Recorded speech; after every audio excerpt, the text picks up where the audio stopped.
What's up, player?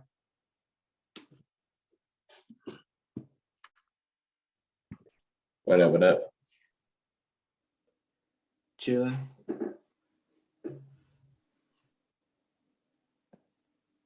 What up, Sam? Dustin? Zach? Miss Ronnie? Mike? Hey. You don't really have to call me Miss Ronnie. I only put Miss on there because everyone always be like, bro, brother. So that's the only reason why I put the Miss, so you know I'm a female. I'm just gonna call you bruh from now on. Hey, I bruh. I love hanging out with guys. I'm like so comfortable with you guys. I'm like, it's so awesome. I have a lot of sisters, and a lot of their friends are the same. Like, they hang out with a lot of males. Good relationships. My sister, one of my sister's best friends, which is also one of my friends, was a dude, you know. I know my friends, all my girlfriends always tease me. They're like, girl, you act like a dude. They're like, you act just like a guy. I don't know if that's a good compliment or not. I'm like, okay. I mean, I'm feminine, you know, I'm not like, you know, butch or. No, you're the homie. Yeah, you're yeah, the homie. yeah. Yeah. Mm-hmm. Mm-hmm. Mm-hmm.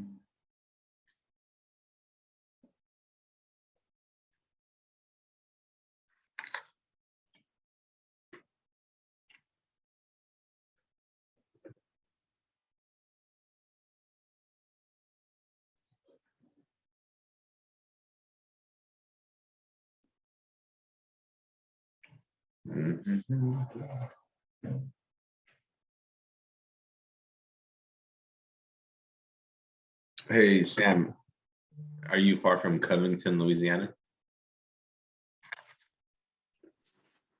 That's about 2 hours from me,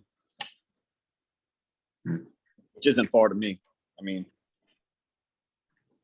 a 4-hour drive to me is right down the road. I'll go anywhere. Now there's some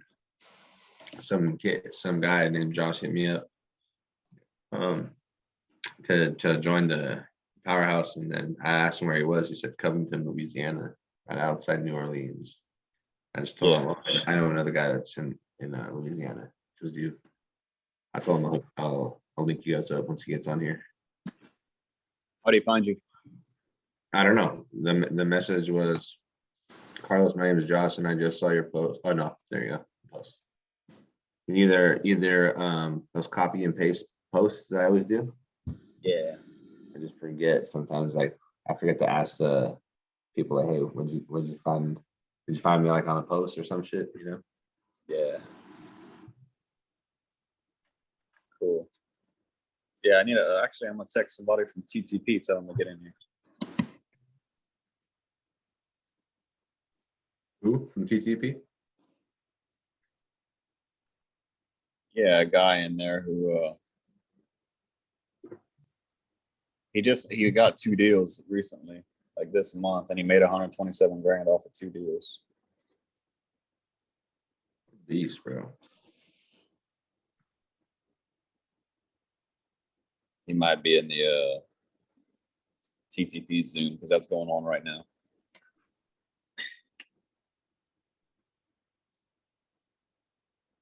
Oh yeah, that's true. I haven't gotten in there just yet. Never been in it? Nope. How is it? Is it pretty similar? Is it just like role play and live calls? No, it's a lot different. It's a lot more, I don't know, I guess structured maybe. I don't know. You got to raise your hand to talk. A lot of times it's just one person ranting about something. I don't like it. I mean, I'd rather be on this one. That's why I'm on this one. I'll go there if I have a specific question about like a texting platform or real specific. I didn't get to hear you. I think it was either my internet or your internet. But I couldn't hear you. Can you hear me now? Yeah. It's probably this building that I'm in. It's raining real bad over here. It's been raining for 3 weeks straight. But no, it's an all right Zoom, but I'd rather be in this one. They really they'll go real specific into one little topic. And I mean, one guy will sit there and talk for half an hour, and it just doesn't provide a lot of value for me. I'll go in there and ask a question about something like a texting platform if I got a specific question, but other than that, I'll be in this Zoom here. Oh, okay. Yeah, I haven't But jumped in. it's not bad. Yeah, it's not a bad Zoom. Yeah, I posted it I think the other day in TCP, and Brett Dan's like, this is the same time that mine's at, or something like that. He's like, Yeah.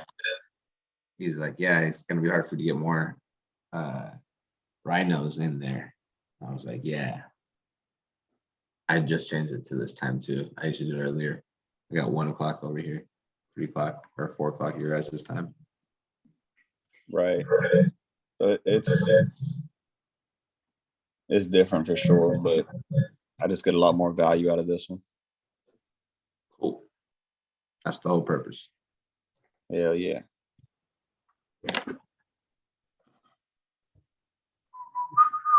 Hey, Carlos, I got a quick question, brother. What's up, man? So I just kind of wanted to confirm, to me at least, it doesn't sound like a very, the deal wouldn't make sense to me, but I just kind of wanted to confirm and get your opinion on it. So I talked to this FISBO a little bit earlier today. Is asking is 239. I was able to talk to him a little bit about terms, because obviously the cash, he wasn't fond of the low cash offer. So I talked to him about terms. I was able to get some of the terms he was willing to do, but I just thought it was a lot. And I kind of used what we use here in the role play. I pretty much told him, typically we do 5 to 10K down. Like, what did you have in mind? And he pretty much shot me with 30% down, 6% interest, with a 3 to 5 years with the balloon. How did you respond to that? I mean, I just told him that 30% would be too much. We would probably have to come down some, and I pretty much asked him, like, is there a certain reason why you're asking for 30 down? Do you need the money, a little bit of cash up front? And he just pretty much, he's just trying to get, I guess, to maximize. He's trying to get retail and stuff. So he's just like, nah, I'm just, I want 30 down. Like, that's what I want, so. Yeah, I guess you could have just asked him what his goals with the money are, so you can kind of have an idea, like, if he really needs the money for something or not. But other than that, yeah, if that's what he needs, he sounds more like he's more like on the advantage on that side. He's winning on that side with 6% and 30% down. Did you run numbers by chance, like rental rates, and if you get like Airbnb comps, anything like that? No, I honestly don't really know how to do any of that stuff yet. Do you know how to just run comps though, right? No. I'm trying to You don't know learn. how to run comps yet? It's pretty simple. I can show you how to do it. You can use batch leads, PropStream, Privy. Those are paid ones, and the free ones are like Realtor.com, Redfin. I like Zillow a lot more than batch leads now. Or Eddie Charger and Abraham Gray. They have like today they every Thursday they have like their own little live, and it's called like comping straight out of Atlanta or something like that. Comping or straight out of Compton. I don't know what it is, but they purchase a lot of properties and they show people how to comp like through Zillow and other websites. And I like the way they showed me on Zillow. It's pretty badass. Here, I'll show you right now.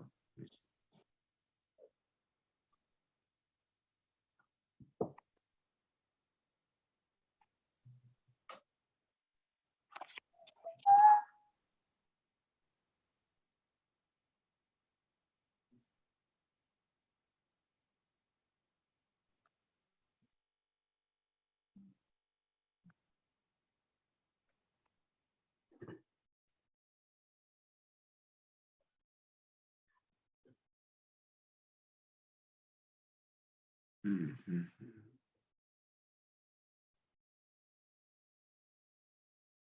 You guys want to do some role play real quick? My bad. I was doing some paper stuff. All right. What's cracking, guys? You guys ready to rock and roll? Yes, I want to be the buyer. I need practice. That's what I love. That's what I love to see. Okay, cool. So you can be the buyer. The ARV will be 300 grand. The seller is going to come up with the story or whatever, just so you guys are on board. It's always going to be like roughly 300,000, just to make it easy. And Okay. then just need a seller who's available. I'll do it. All right, cool. So you guys just use your names, Yoseo and Ronnie, and you guys are ready to rock. I'm gonna put myself on mute. Okay. Ring, ring. Hello, who's this? Hi, my name is Ronnie, and I was hoping to speak with the owner of property 123 Main Street. Would that be you? Yes, ma'am. How you doing Oh. today? I'm great. Thanks for asking. How are you? I'm doing very well. Well, I wanted to give you a quick call to see if you have considered selling this property. Yeah, I've been thinking about that. That property right there is giving me a little bit of a headache. Oh, it is? How so? Man, I got these tenants in there, man. They're not paying their rent. They just be smoking weed, leaving beer bottles in the front, throwing parties. They're crazy. Some crazy young kids. How long have they been in the property? They've been there already for like a year and a half, but they got like 4 months they haven't paid. They 4 months backed up. And how much do they pay monthly, supposedly? 1,300. 1,300. Okay, and how much longer on their lease? Another 6 months? I want to say like another just 6 months, 8 months around that avenue. And you can't evict them. Have you tried to evict them? Nah, I just can't evict them like that. People right nowadays got squatter rights and stuff. Yeah, I know, don't they? I don't understand. And they know the system better than the lawyers do. Yes, yes. Now, could you tell me a little bit about the property? Have you been in the property recently? I went to pass by to see what was going on and check out the house like 3 weeks ago. Man, they punched a hole through one of the doors. The mirror in the bathroom is broken. Man, it looks like a trap house in there. Oh, wow. So on a scale of 1 to 10, it's probably what would you rate it? 1 being worse and 10 being good. Great. I mean, best, pristine. They said it with a 0.1 then. I don't mean to laugh. I'm sorry about that. I haven't heard that rating. So you haven't been able to do any repairs? Like how old is the roof? Do you know? The roof, I want to say when I first bought the property 5 years ago, I changed it to 2 years into me buying it. So it's not old, but it's not new. Okay. And what about the AC unit and? Oh no, it's an outside unit by the window with the ACs. Oh, so they have the window units, you saying? Yes, ma'am. Oh, okay. Okay. So so that house doesn't have no type of a central area at all? No, ma'am. Okay. And how long ago was the kitchen or the bathroom updated? Uh, that's a good question. I bought the house and it was pretty like turnkey move-in ready, so I never really had a touch the kitchen or the bathroom and stuff. But well, now I do. But when I first moved in there, no. How long have you been owning the home? 5 years already. Oh, 5 years. Okay.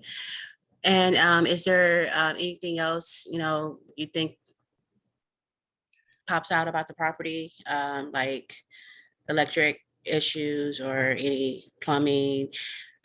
I want to say that the outside definitely needs a nice little touch on paint. The inside also, probably the floor, and like I mentioned, the bathroom, the certain doors you have to replace. Okay. I want to say probably like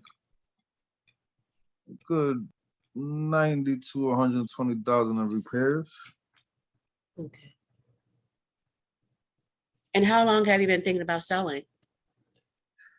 Man, since them little crazy people started acting crazy.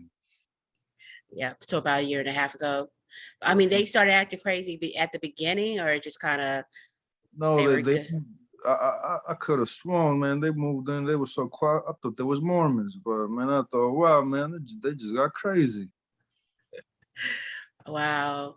Well, if you so it sounds like your timeline to sell is quickly, correct? Like within the next 30 days, or do you have a timeline of where you want to when you want to sell the home? Man, if you could give me a nice offer, we could do this tomorrow. Talk to me. Okay. Now, what number did you have in mind for this place in its current condition? I know you mentioned 90,000 to 120 repairs. Man, if I could walk away with a good 180 off of this, 190, or probably like around 170, I'll be a happy camper. Do you know how much your home is worth if it was all fixed up? If it was all fixed up, I want to say ARV of 425. Oh, okay. So I got you. Once we are covering all the costs to sell, is that the best you can do? Is the 170? Because we'll be covering like all the costs, the closing costs and things like that. If the numbers work for us, is the 175 or 170, is that the best you can do? I mean, like we could count on each other's offers to we'll accommodate each other in the middle. Okay. Now, if the cash offer doesn't work, would you be open to other selling options? Um, what do you mean by that? Okay, well, we buy properties in two ways. We buy cash, all cash offer. And normally when we buy all cash, we're either, taking it at a discount so we can go in and fix and flip it, similar to what your situation is. Or we could sell do terms.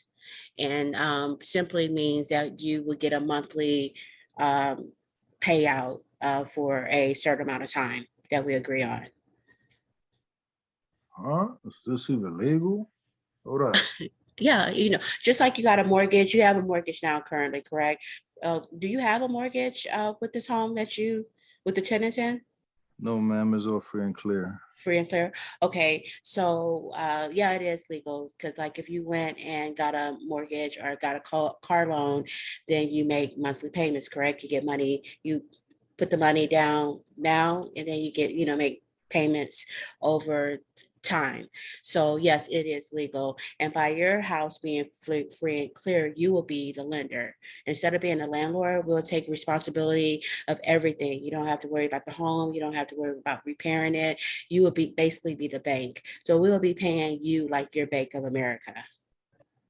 So what about if they fall back on some payments? Will I have Dog the Bounty Hunter come and see me and take my house? No, we will have you protected. We will do documents that have performance rights. So if we stop paying, you would get your house back with no problem. So it's kind of like a repo. So say, for example, you give me your car, you say, okay, you're going to make monthly payments, Ronnie, of $500. As soon as I stop making those payments, you can come back and get the car, correct?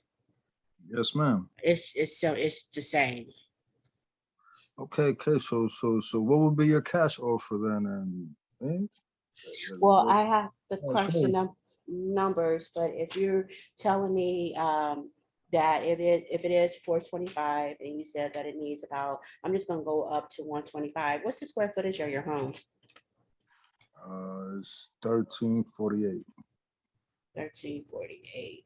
So you probably normally we could do a square footage if I just had to give you a number. So like $60. I don't have my calculator, but $60 square feet. So that will be about what, a 78, 80,000 rehab, but I'm just gonna bump it up to what you said. And if I subtract that from the ARV, I got 300,000. And then normally I take 70%. So yeah, and you want 170? So yeah, we could do a cash offer with the amount that you say. But again, I have to crunch my numbers just to make sure that I'm making money because I need to make a profit as well. But would you also be consider terms? I'd rather stick to that 170. I'm not too familiar with the terms thing, but like tell me a little bit more about it. Like it maybe I'll be open to it. Like I just never heard of that term before. Oh,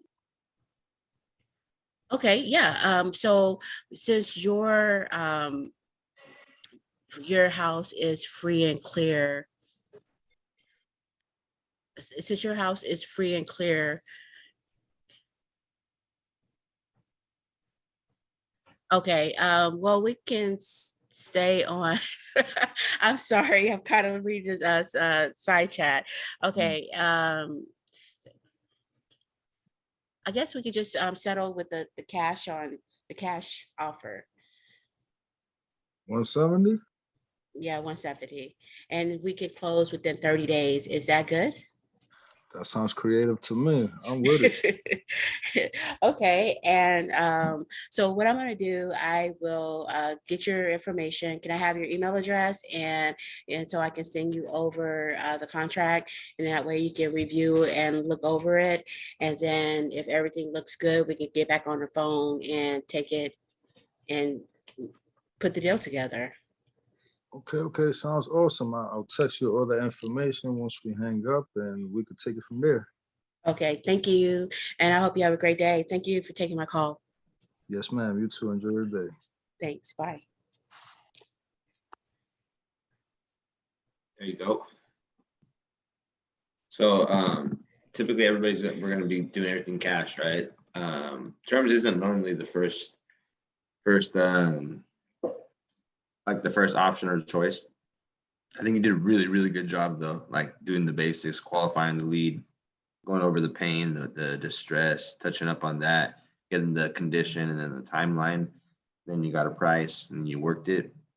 As long as the numbers work for you, remember, just stick to your game plan, whatever your numbers is. So if you're not buying yourself and you're going to wholesale something, you have buyers that are buying at 60 or 65 or 70 or 75. That's how you're going to run your numbers, even in practice. So then it becomes standard anyways. So do you think 170, do you think that number worked? Oh yeah, it did. Oh, sorry. Didn't he say it needed like 80 or 90 grand? Mhm. Yes. So how did you run your numbers? So I subtracted well, I think I did mine wrong. I should have taken the 65% from the ARV. What I did was I subtracted I'm doing it from paper. I just subtracted the repairs from the ARV, then I did the percentage. So I did mine backwards. Yeah, So because like if you're, let's say a buyer is willing to pay, 70% of ARV, so the ARV is around 300. So let's just say 300,000, 70% of that is 210. And then he said he needs like $80,000 worth of work. Oh, okay. Oh, he told me the ARV. We didn't stick with the 300,000. He said 425. So I forgot the 300. So I took him at his word as 425. So that's how I did my numbers. So okay, I see what you're saying. If we would have stuck with the 300, we would have Oh, been so you off. went off of 425? Right. I went off of what he told me the home was worth. And I forgot the 300,000.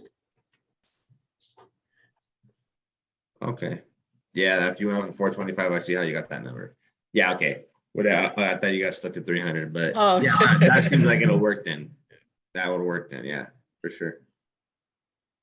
the 300, he would have had to come down to at least what, 100, Yeah, like that, like 100, 120, 130 max. okay. Yeah, but good job. Other than that, that was my mistake. I thought you guys were at 300. You did a really good job though. Oh, thank you. Yeah, no problem. Who wants to go next? I'll go next. Cool. Does anybody want to be a seller?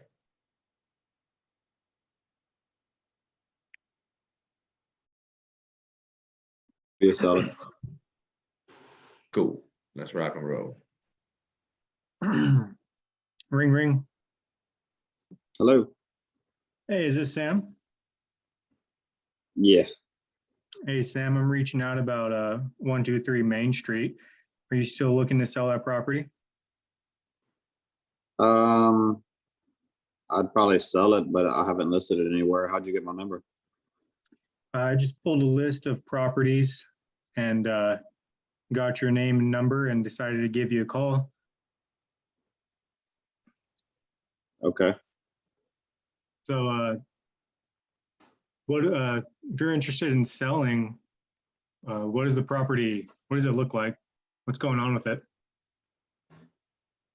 It's my primary residence right now, but I was trying to move. I mean, I'm just living there. I don't really know what you want to know. Well, we can start with how old it is. Do you know when it was built? 2011. Okay, so it's a relatively newer build. How's the condition of the property, like the roof and HVAC and all that? Is it all still good? Yeah, everything is pretty new on the house. HVAC needs to be probably serviced, but other than that, everything's okay. Okay, and all the inside is fine? Nothing major to Yeah. worry about? There's no issues with the house really. Okay. And you said you were looking to move. Where are you moving to? Trying to get out to Texas. Gotcha. How soon do you want to get out there? Hopefully within the next 3 to 6 months. Okay. How come you're moving out there? I'm trying to build apartment complexes. Oh, gotcha. Okay. Nice. Do you have your land picked out for all that? Not yet, no, but it's something I'm working on. Okay. Okay, so you're not in too big of a hurry, sounds like. I mean, I want to be out there by 6 months. Gotcha. Okay. All right. So do you have an idea of what you would take for the property? No, not really. No. I mean, why are you trying to buy it? Is this something you want to live in? No. See, I'm an investor. I usually either look for properties that I could fix up and flip, but it doesn't seem like your property would fit that. I also buy properties that I can buy and rent out to others and hold for a while. And that's probably what I would do if I were to buy your property, would probably to hold it and rent it out. Probably rent it out. Yeah. Have you considered doing that with this property? No, I don't want to deal with single family houses. I'll deal with some apartment rentals, but I don't really want to mess with this house. I want to just let it go. Gotcha. Okay. So you have some time. Would you consider listing it with the realtor? Yeah, but I don't know. I don't really want to go that route because, like I said, it's my primary residence, and I don't feel like going through the showings and all that. So I'd rather just set it out right and not have to pay those fees. Okay. And do you happen to have any other properties? I know you're saying you're building multifamilies. Yeah, I got one rental. You got a rental? Yeah, You thinking about selling that one too, or keeping it? definitely. Yeah, that's why I don't want to rent this one out because I want to sell that one as well. Okay. What does that one look like? It's an older property, about 20 minutes from me in a low income neighborhood.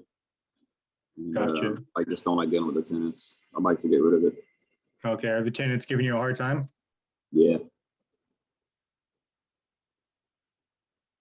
How are they doing on rents? Are they paying monthly or are they slacking off It's monthly. monthly? Okay. And you said you'd want to sell that one too. What are you looking to get for that one? Probably like I'll let it go for like 80,000. It's probably worth 100 on that one. Okay. Okay, so going back to this first house I brought up, sounds like you could probably do your best if you went with a realtor to get the most out of it. And I could pay more if I wanted to maybe structure something, and maybe we could figure out something creative where we could set up a down payment and make payments to you. Okay. I've never sold a house like that before.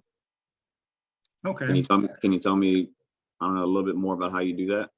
Yeah, so it's just like if you were to go to the dealership and get a car, you you go and you buy it and you put a down payment on the car, and then you make monthly payments towards that car until you finally pay it off. That's Okay. that's pretty much how it would work. We could work out a down payment for you and then figure out a monthly payment over a certain amount of time that you like, and then see if it fits, if it works both for us, and go from there. Does that sound interesting to you?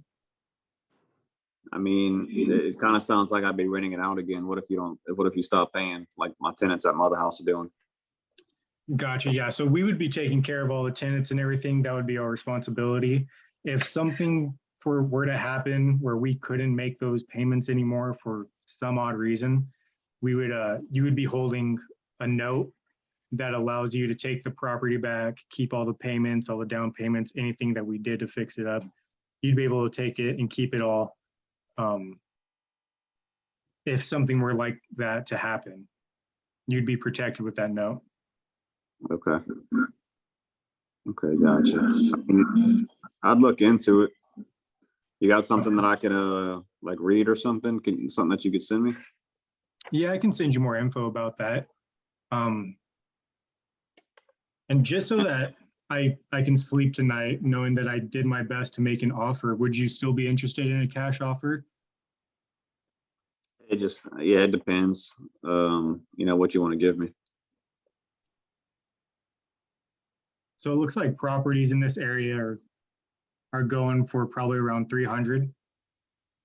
But for cash, if I can close quickly and cover those fees, I'm probably going to be wanting to pay something a little less.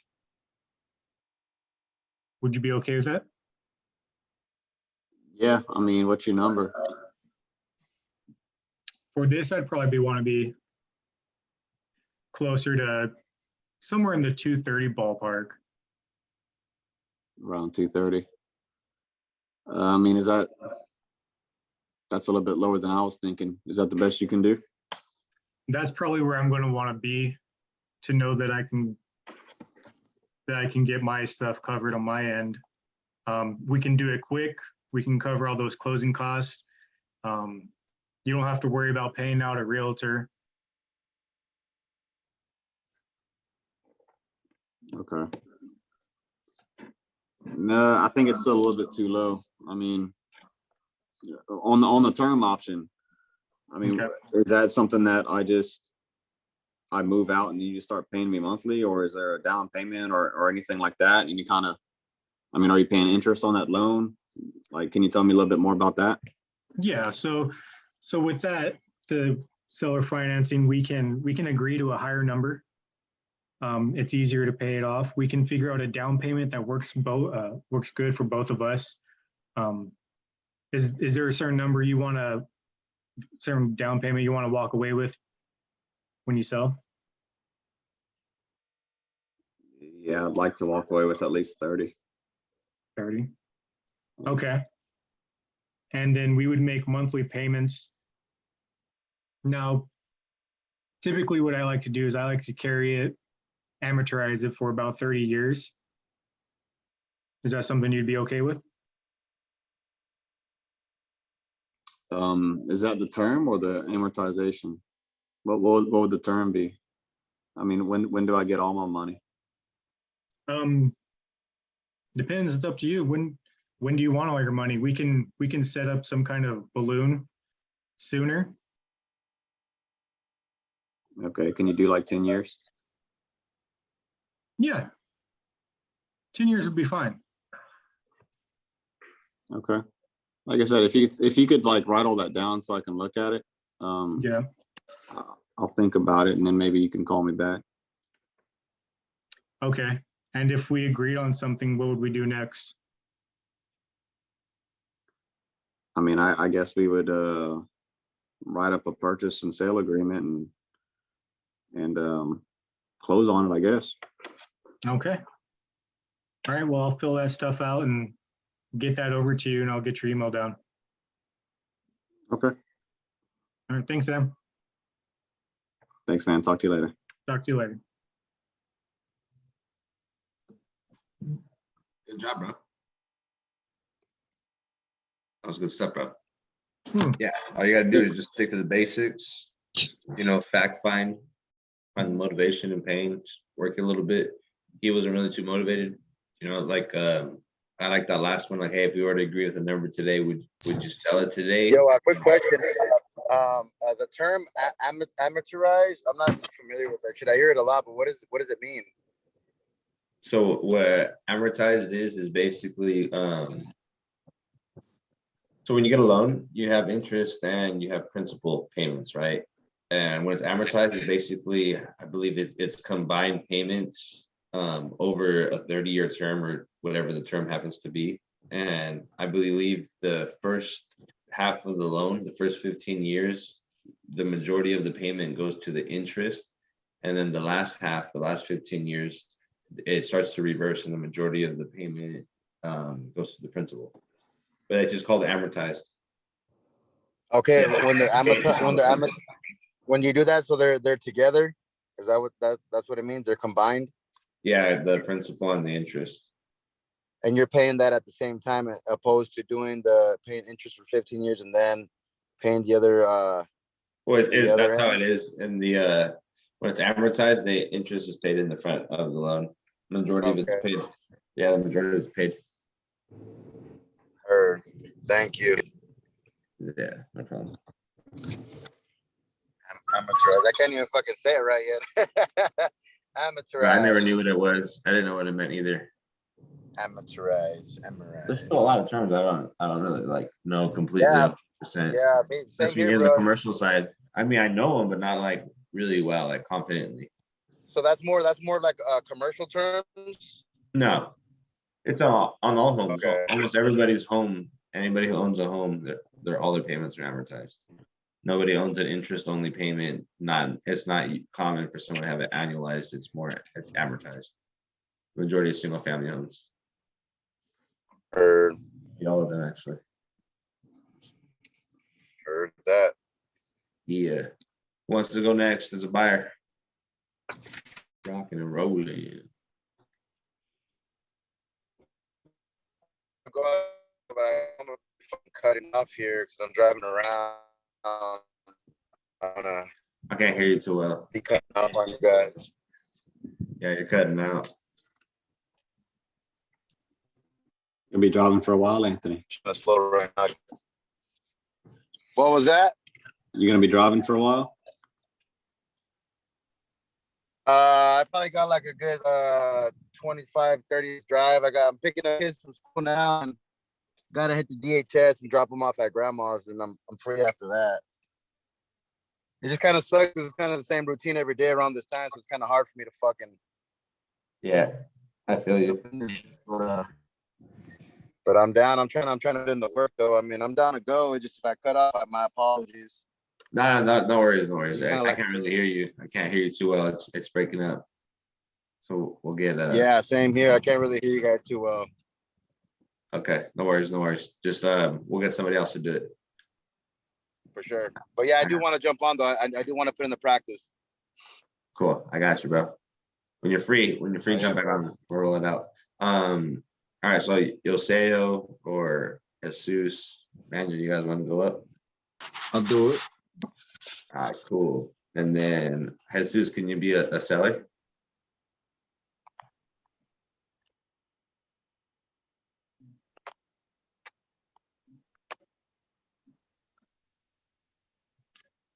Yo, are you there? All right. Anybody available to be a seller?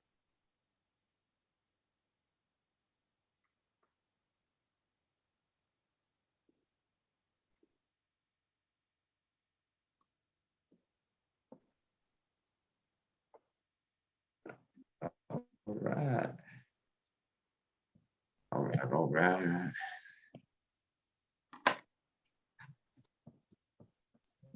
I can be the seller. Sam, whenever you're ready, let's rock and roll. All right, cool. Let's do this. Ring, ring.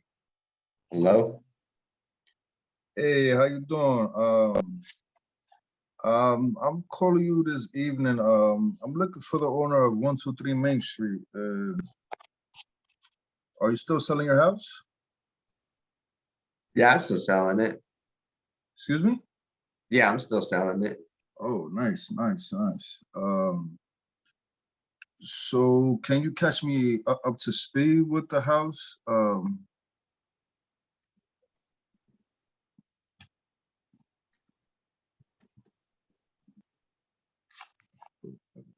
Yes, okay. Um, why do you want to sell the house, sir? If you don't mind me asking. I don't know. I'm just getting tired of being a landlord. I'm getting older. Just don't want to do it no more. Okay, okay, understandable. Truly understandable. And what's the condition of the house, you think? It's pretty good. I haven't seen it in the last few years, but when they rented it out, it was fairly nice. And I just put some fresh paint in it and just redid the landscaping. Everything's pretty good. I haven't upgraded it since I purchased it 7 years ago. Okay, okay. So you would say the roof is up to par? Yeah, the roof's good. Oh, awesome. What about you said on the outside needs a little bit of work, right? I'd say just a little bit of cosmetic work, nothing too crazy. Okay, okay. And what about the inside? As far as the HVAC, the bathrooms, the floor, electric, plumbing, is all that good? Yeah, the HVAC system's good, and so is the electrical and the plumbing.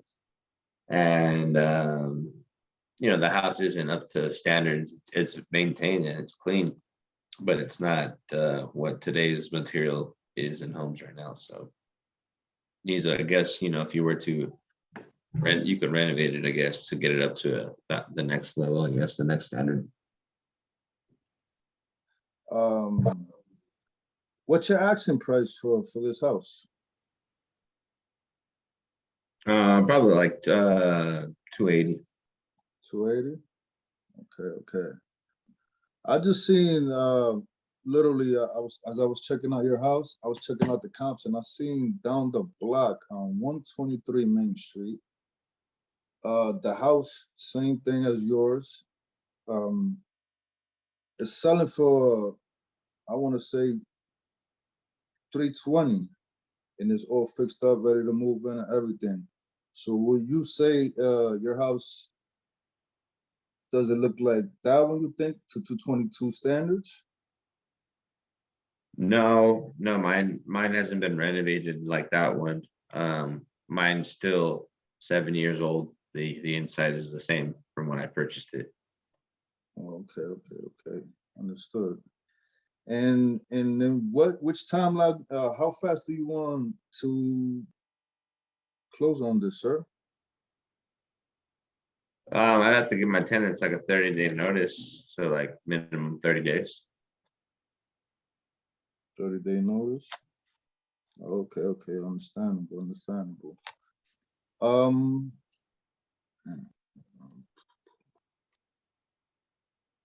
um, um,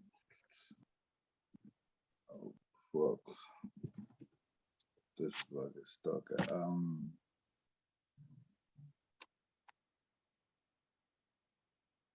All right, dog. I, I I shut down here. Like, It's all good. It's all good. Just pick back up.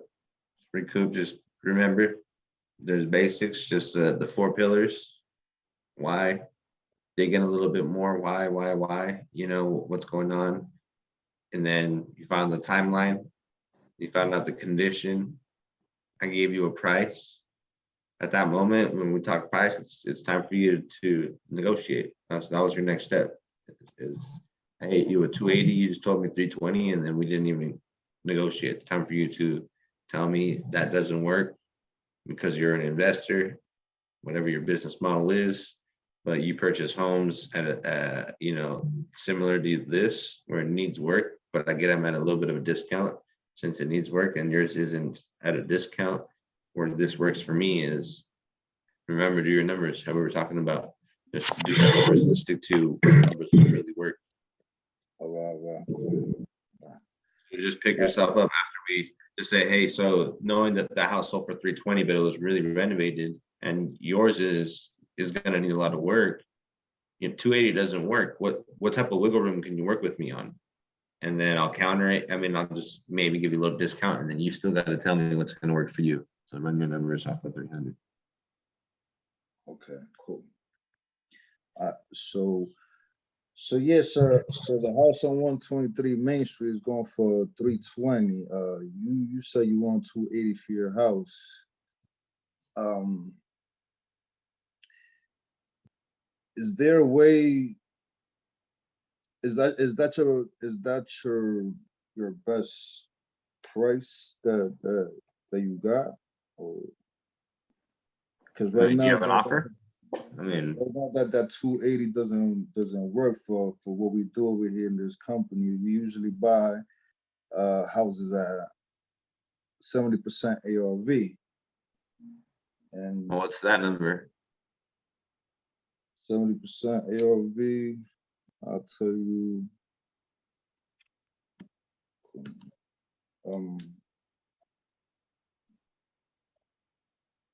So if we could find a little bit of wiggle room,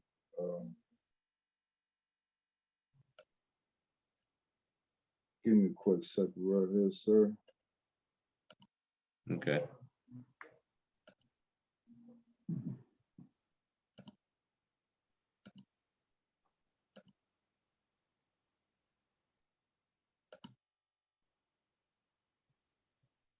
And how much of repairs you think it will take to get this house up to standard, sir? What would you say?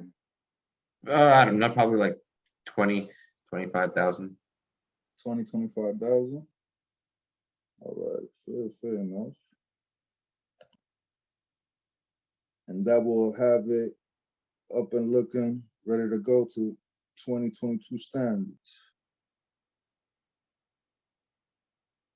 Yeah. Okay.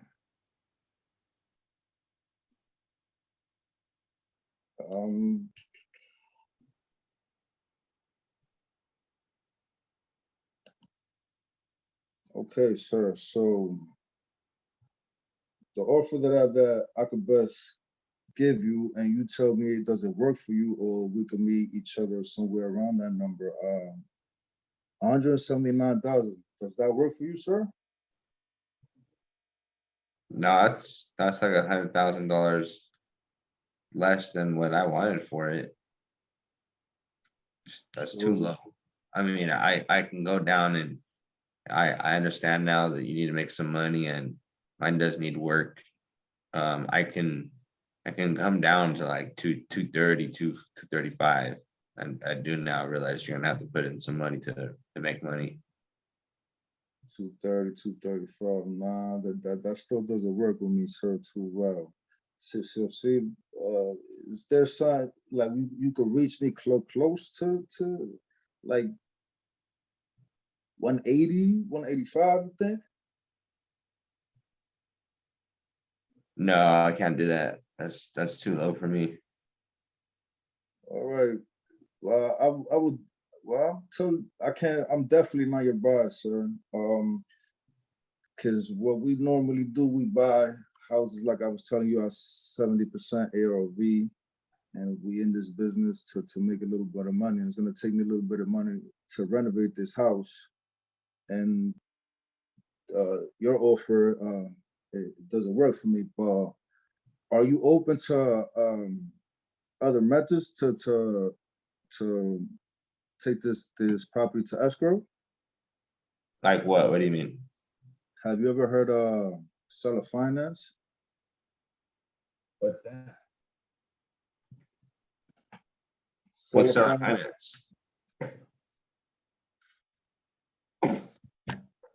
Seller finance is you ever been to a car dealership and took out a car? Yeah. Yeah. Well, it works kind of the same way. We come in, we take the property as is, and with all the payments that we make every month, payments.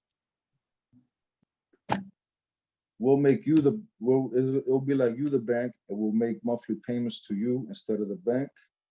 So everything's all paid off. And if by any chance, as time goes by, we already had done paid a large sum of amount. If by any chance we do miss a payment, you still get the house back without no hassles or not, because everything will be with paperwork. I don't really get it.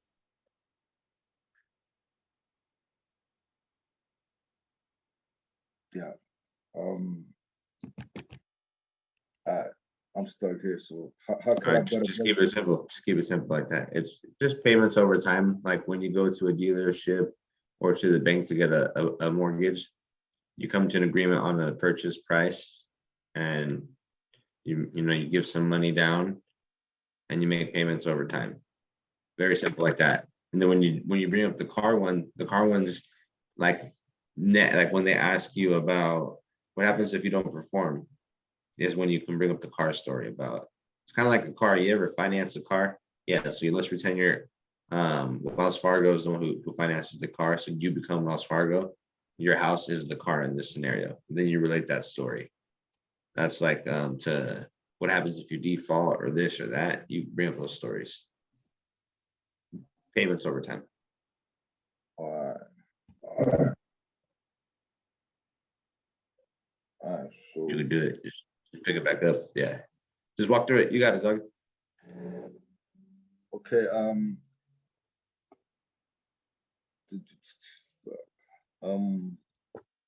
This nah, bro. I'm gonna have to go through this a couple of more times before I could drill it in my mind. It's all good. Watch. Just I'm gonna ask you, wait, what did you mean by that? And you're gonna say it's basically, payments over time, just like a car or the current payments you have on your house. Okay. Okay. I didn't really get what you were saying, man. You said some stuff, but I didn't know what seller finance was. I didn't get it. Is there another way you can tell me it? Tell me about it. It's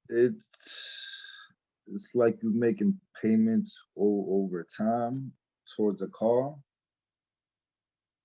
and in that scenario, you will become the bank, and all the payments go to you. So the house is free and clear. So you're saying payments over time is what you're saying? I was a little bit confused about the car thing. But kind of like making payments to a car is what you're trying to tell me that you'd want to do to the house. Yes. Same situation, just different scenario. Okay. And so like a car, when they ask me for money down, what type of money down were you thinking of giving me? What type of down payment you think will work for you? Well, what purchase price were we buying it at? I know you were at 180, but I'm not gonna sell it at 180.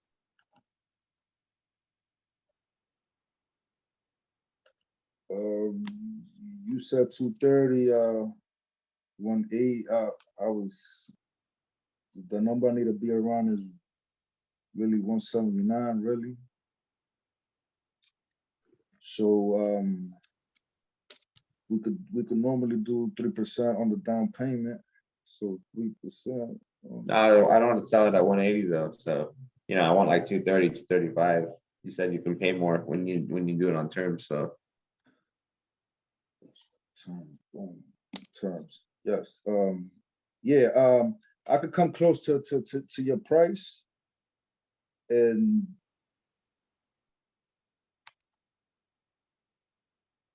yeah, we'll come a little bit closer to your price and give you 3% on that 230 right there, which will.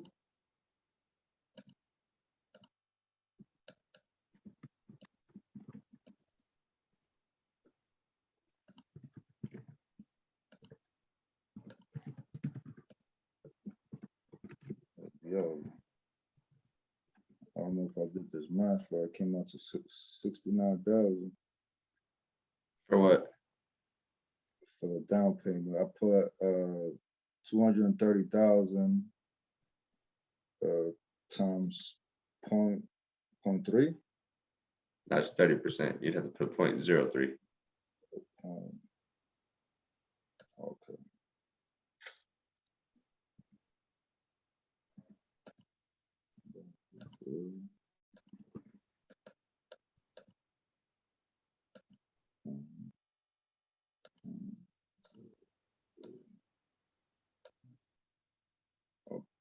Okay.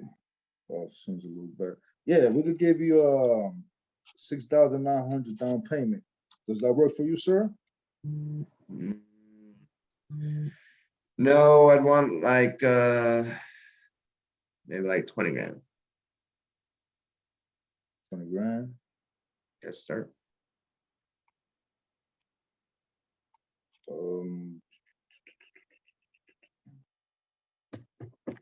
So how would I count up all this right here? Your whole goal is just to try to get it done. You know, you don't have to know 100%. So just because you want to give 3 or 6% to 10% down, you know, people have closed them at higher numbers down and they work for other buyers. Remember, you're missing the point. The whole point is to stick to your game plan, stick to the goal, walk through it. Sound confident. Sound just confident. It's okay. You know, you're right here. You're learning. You're doing well. You're walking through it. But just remember the entire time with the game plan of trying to get this done. You know, I always have a piece of paper in front of me. I write stuff down. You know, try to format a story. We're almost done here. You know, where we're basically coming down to an agreement on the price. We're coming to an agreement on money down. Your whole goal is just to get the lowest number, and if you're trying to get a lower number, and I finally say no 2 or 3 times, stick to that number that I gave you. Don't get stuck there. Then move on to the next step. Okay, well, how long are you willing to finance this house to me? So right now I say 20 grand, and we're gonna stick to 20 grand, and you're gonna then ask me how long am I open to financing it for you. Yo, quick question, Los. On that situation right there, would you try to tell them, be like, if they come down on the purchase price, and you could probably give a higher down payment? Yeah, you can do that. Okay, cool. Yes, it's a good tactic to do. Okay, cool. Dope. Yeah. So you'll say, I'm gonna just start from where I was. See, I can't do the 69, but I can do 20,000. I can just say, okay, and then ask me how long I'm willing to loan you the property for the financing. Okay. Yeah, so you'll say, I'm not interested for the 7,000, but you know, I'll take $20,000 down minimum.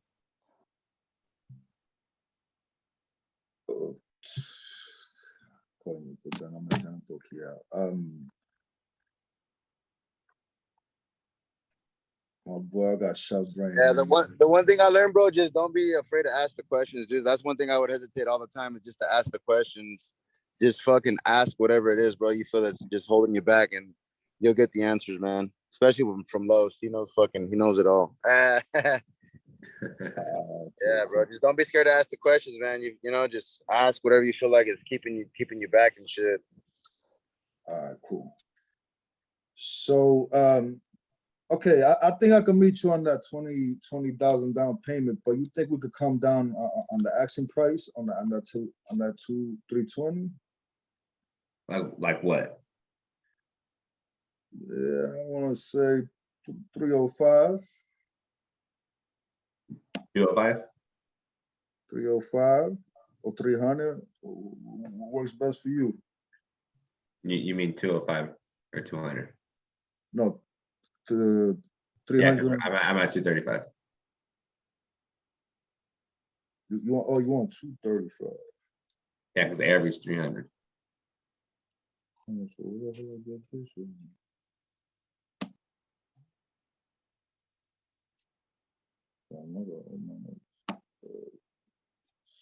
Yeah, 235.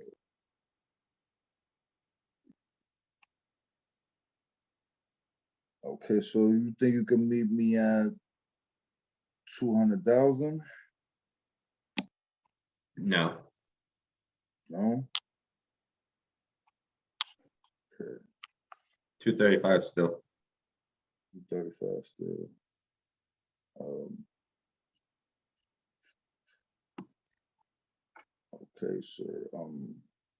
okay, sir. Let me get back to my team. And can I give you a phone call right around the same time tomorrow? Yeah, that works. Cool. Let me get back to my team and let me see what they think. Let me run all the information to them and let's see what we come up with. And I'll give you a phone call tomorrow. And I'm quite sure I'll have a number that we could both come to an agreement. Will that be all right with you? Yeah, that works. That's totally fine. All right. Thank you for your time, sir. Enjoy the rest of your day. And I'm looking forward to speaking to you till tomorrow again. Okay, cool. Talk to you. Bye. And scene. Whoa. How do you feel? I ain't never sweated so much. It gets real, bro. Like, I remember when I was in the car business and I was very new. That shit was real when you're right in front of somebody, especially like when somebody's experienced, meaning like maybe a more difficult, more aggressive, upfront type of person to work with. When you're new, it's hard because they devour you since you don't know too much. It can belittle your mind. It can break you almost. I've been there. I've been like broken before. That's why I'm not really so nervous about what people say. You know, you have to just really try to take your emotions out. And even if you're stuck, you just maneuver through it, practice, get through it, ask questions like Anthony says, we plug, like bounce back in and out till you figure it out. But you should always write on your piece of paper, before you start going. You should. What happened? My bad, bro. Sorry. Oh, no worries. You should definitely write on your piece of paper though some stuff like to help you remember. The whole goal is just to help you remember. You're in that stage where there's probably a lot of information and you're trying to remember a lot of different things, and so you're just saying them out of order. Like when I asked you about terms, what does that mean, and you start talking about you weren't making sense with the car first off, but at the same time you didn't have to bring that up. You could just say, oh, it's simple, like it's payments over time, just like a car or your house. And then when I ask you other questions, like what happens if you default? You know, have you ever financed a car before? And you can roll into that story. So here's the thing: if you're going to tell a story, the best thing is to try to know how the story goes.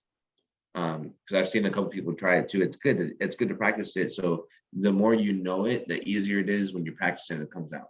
Same thing. If you want to use the story, go for it. I think storytelling is great, especially like analogy for people for everyday to day life type of thing. But other than that, man, you're doing good. You're doing just fine. Just keep practicing. Oh yeah, brother.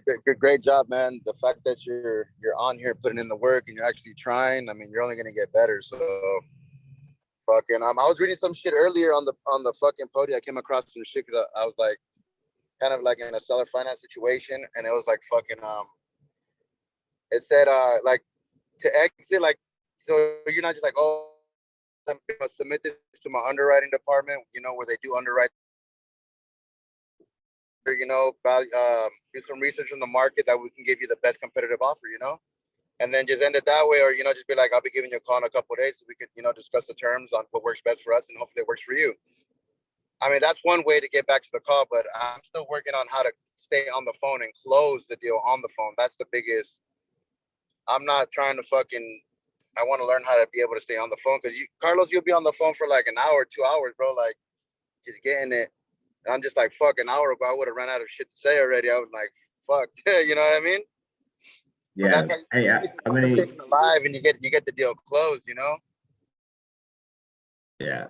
How many of you guys ever done sales before? I've only done one type of sales. My old lifestyle type of sales. Yeah. Uh, We never But actually quit, Carlos. as far as social negotiations, like face to face or like shit like that, not too much, you know. Jose, what about yourself? Have you ever done sales before? Oh yeah. I used to sell ices outside, you know. There you go. There you go. Uh, Anybody else done some type of deep sales? I've done some sales. Yeah, I was a real estate agent. I did inside sales for calling tax directors and inside sales for a real listing agent. Okay. You guys can probably all say that you guys met people that kicked ass in your position in sales, and you've probably met a lot of people who didn't, or the majority of people who didn't, and maybe we're part of the majority. But you understand that sales is pretty hard, right? Yes. It's more than just sales when you don't pay when you really see it for what it is. It's a fully functional business, even if you work for somebody else. You have to build your own name and clientele base. If you're at a car dealership or for a brokerage or an agency, it's not just sales. You have to learn to build your own clientele. You have to build your own business, your own name. So it's a little bit more difficult. And so a lot of people first jump into sales and don't have a good mentor to teach them, or they don't have somebody to kick their ass in sales. You know, the reason why I'm seasoned is because I've done this shit for years. So if you guys had a job and maybe you switched different positions in that job or different like employers, but in the same field, whatever that was, like if you guys were a cook, a chef, a gardener, an agent for years, then you understand that field pretty fucking well. When I understood that, the only thing was through time progress, I used to do door to door. I've done cell phone sales. I've done Chevrolet, GMC, Cadillac, Ford, DirecTV, AT&T. I'd fly state to state. I've done a lot. I've done multi-level marketing, so I've done a lot. And a lot of times I was good because I was energetic, but I could never be a high performer. I never was up to date. This is the first time I'm doing this. Never was a high performer. I got really good at negotiating because I had a brother, like a mentor, to teach me how to negotiate. Just like I would hear him say something because he was already a closer. So when I would get stuck, I would call him and say, hey, I didn't know how to respond to what they asked me. And since he was a closer, his one-time response would be good to go for the majority of that same question because he was already a closer. And so I learned how to get very strong. But the only thing was I partied a lot. And so I every day I was always really late, hungover, and I couldn't get my shit together to be like mature and professional.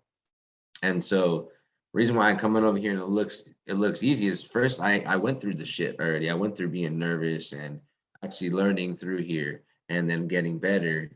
But now I am still getting better. I'm still confident on how to close, but now I'm actually performing at a higher level. I'm being consistent every single day and building traction and momentum. And that's what you guys are seeing now. But the big difference between you and I is I have a lot of experience in sales. And on top of that, pretty heavy advanced type of sales, car sales. I've been a director of sales.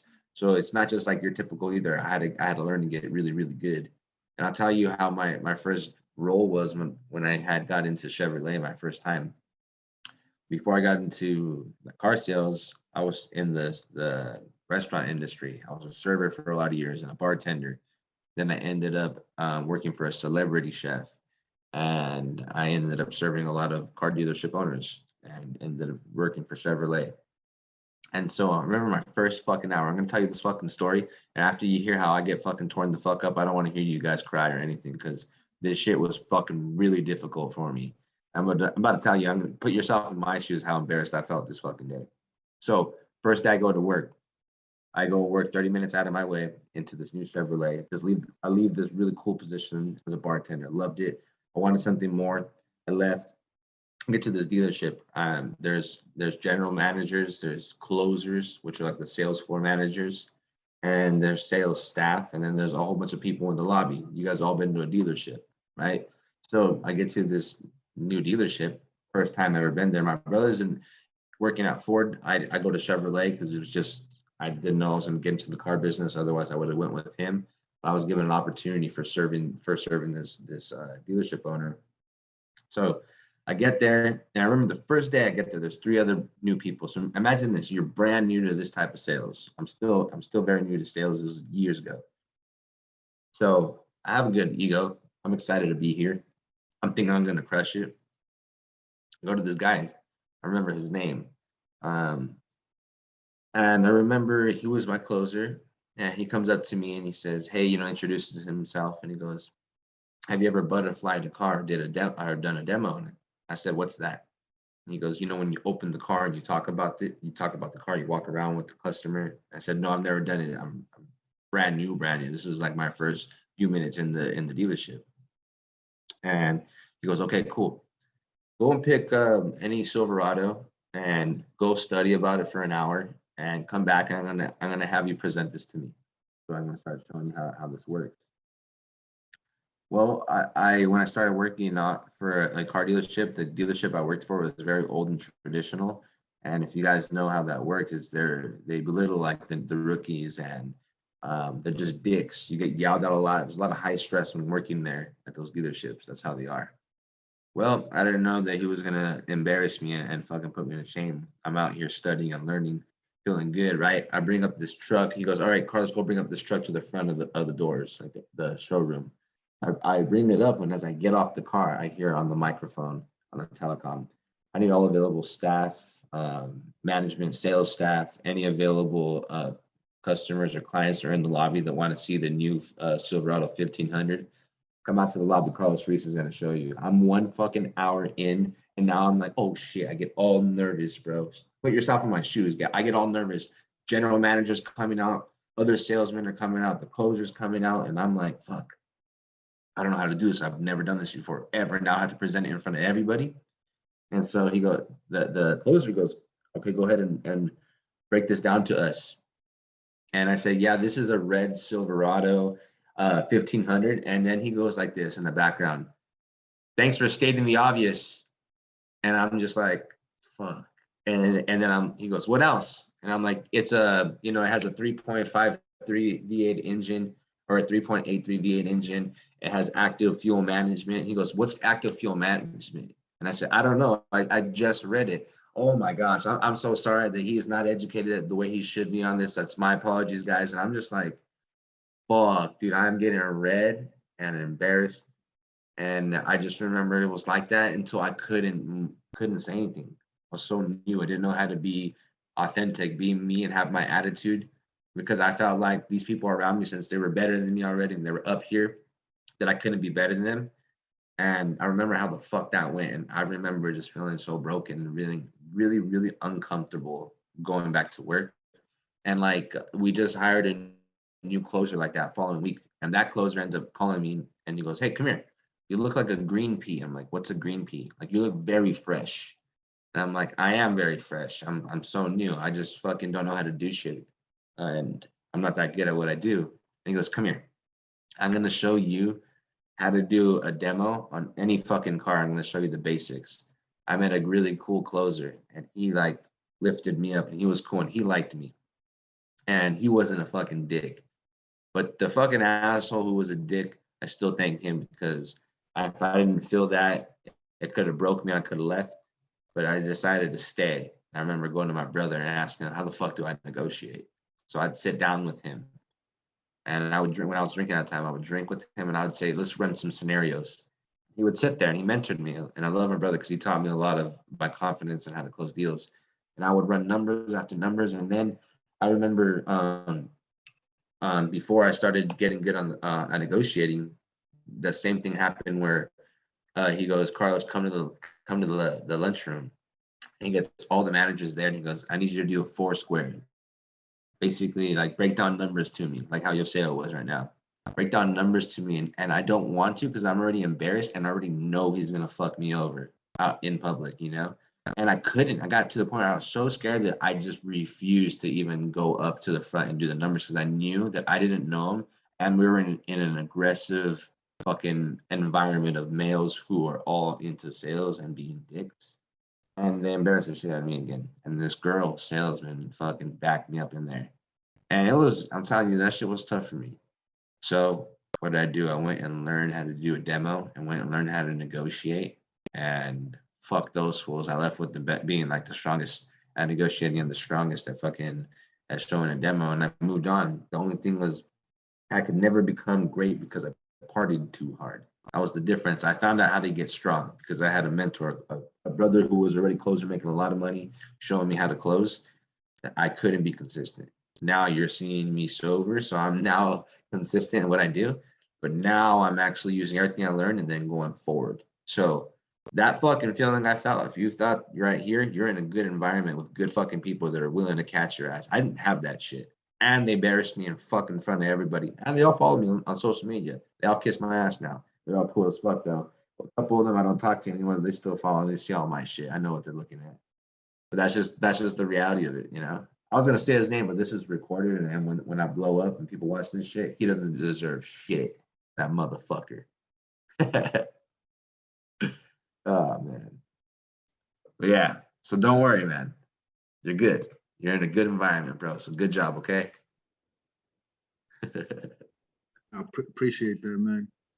Oh yeah, bro. I love that story, bro, because that's what fucking got you fired up. You're like, fuck this shit. This shit ain't happen ever again. Right. Right. Bro, Good I love story. it, bro. all those fools Love it, won't love even compete. They won't even get to my level. They can't compete at my level. They're the same. They learn from who they learn from, and they don't know how to educate themselves. Nobody really does. You have a good mentor, that's it. That nobody knows how to actually be a good student to life. Majority of people are capped off. The best are the ones who are the best students out there. I've seen it. I've learned it. I wasn't it. I'm becoming it right now. And I still see it around me. I know that for a fact, I'll go toe to toe with the majority of negotiators out here. There is a good amount of them, but I still believe that I'll still take out majority of them out here. Now, to get into real estate and go with the big dogs, that's where I'm still practicing here for. I'm having a good time, but I'll go down as one of the best in acquisitions. I'm only a few months into really learning the game of being a buyer and what real estate is. And I'm not even doing myself service by not getting into other actual role plays with advanced people so I can hear other scenarios because I pick up all my own shit. I'm having to create it on the go. I'm not actually jumping into anybody else's role plays or watching YouTube role plays. So I'm missing out a lot of additional ways that you can close just because I haven't listened to pick up anything else yet, you know? This is me getting it barely. So just build that shit up, bro. You'll have a good time here. You'll learn. That's right. Well said, brother. Well said. Fired up, bro. Fired up. Who's next? Yeah, it's all love, man. All love in the community. Hey Shane, let me see. Take off your headphone. Let me see your hair. Look at my man right there, looking fire, bro. Look at this guy. This guy's smooth right here. The way you guys seen me before was me in hiding, basically. Like when I let Hibernation? let my barbarian come out, you could tell that I've been actually working at something, trying to get to a goal, because I've just basically, this is what I'm supposed to look like. So the way and you guys have been seeing me the past couple of weeks is because I started doing real estate, and I was like, I don't even care for a haircut. I'm learning real estate. Like I've just been dogging the real estate so hard. I didn't care about going to get a haircut or nothing. Yeah, and especially if you're not leaving your home office, you know. Yeah, well, so I'm not going out there. Bro, I rarely leave my home office. I mean, this is what adults do anyway. You know? Once you're with the spouse, it's like shit can get boring. My wife and kids. The only time you catch me leaving the house, I'm going to the store to pick my kids up from school or to go get that drink. You know what I mean? Hey, I used to be at the bar a lot. I find myself at the fucking grocery store, and I get excited. I'll tell you, I get excited to go to Costco and shit like that. You're not happy kids now, though. Hey, not anymore with this damn inflation. Yeah, it's crazy.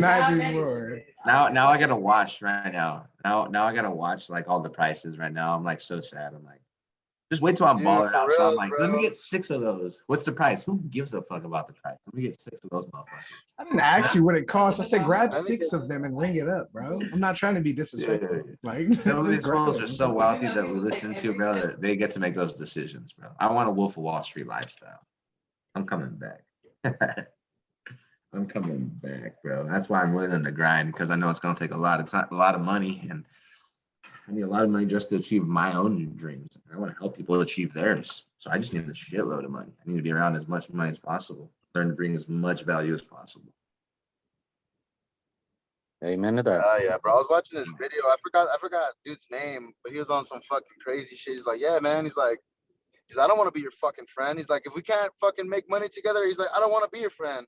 He's like, I want to see you at the fucking top. Like, if I can't see you on the top with me, then I don't want to be your fucking friend. We can't make money together. I don't want to be your friend. I was just like, damn, this guy's on some deep ass shit. You learn it like right now on the level I'm at. All my best friends, when I was going sober, it was hard to say no to hanging out. I still wanted to be around them.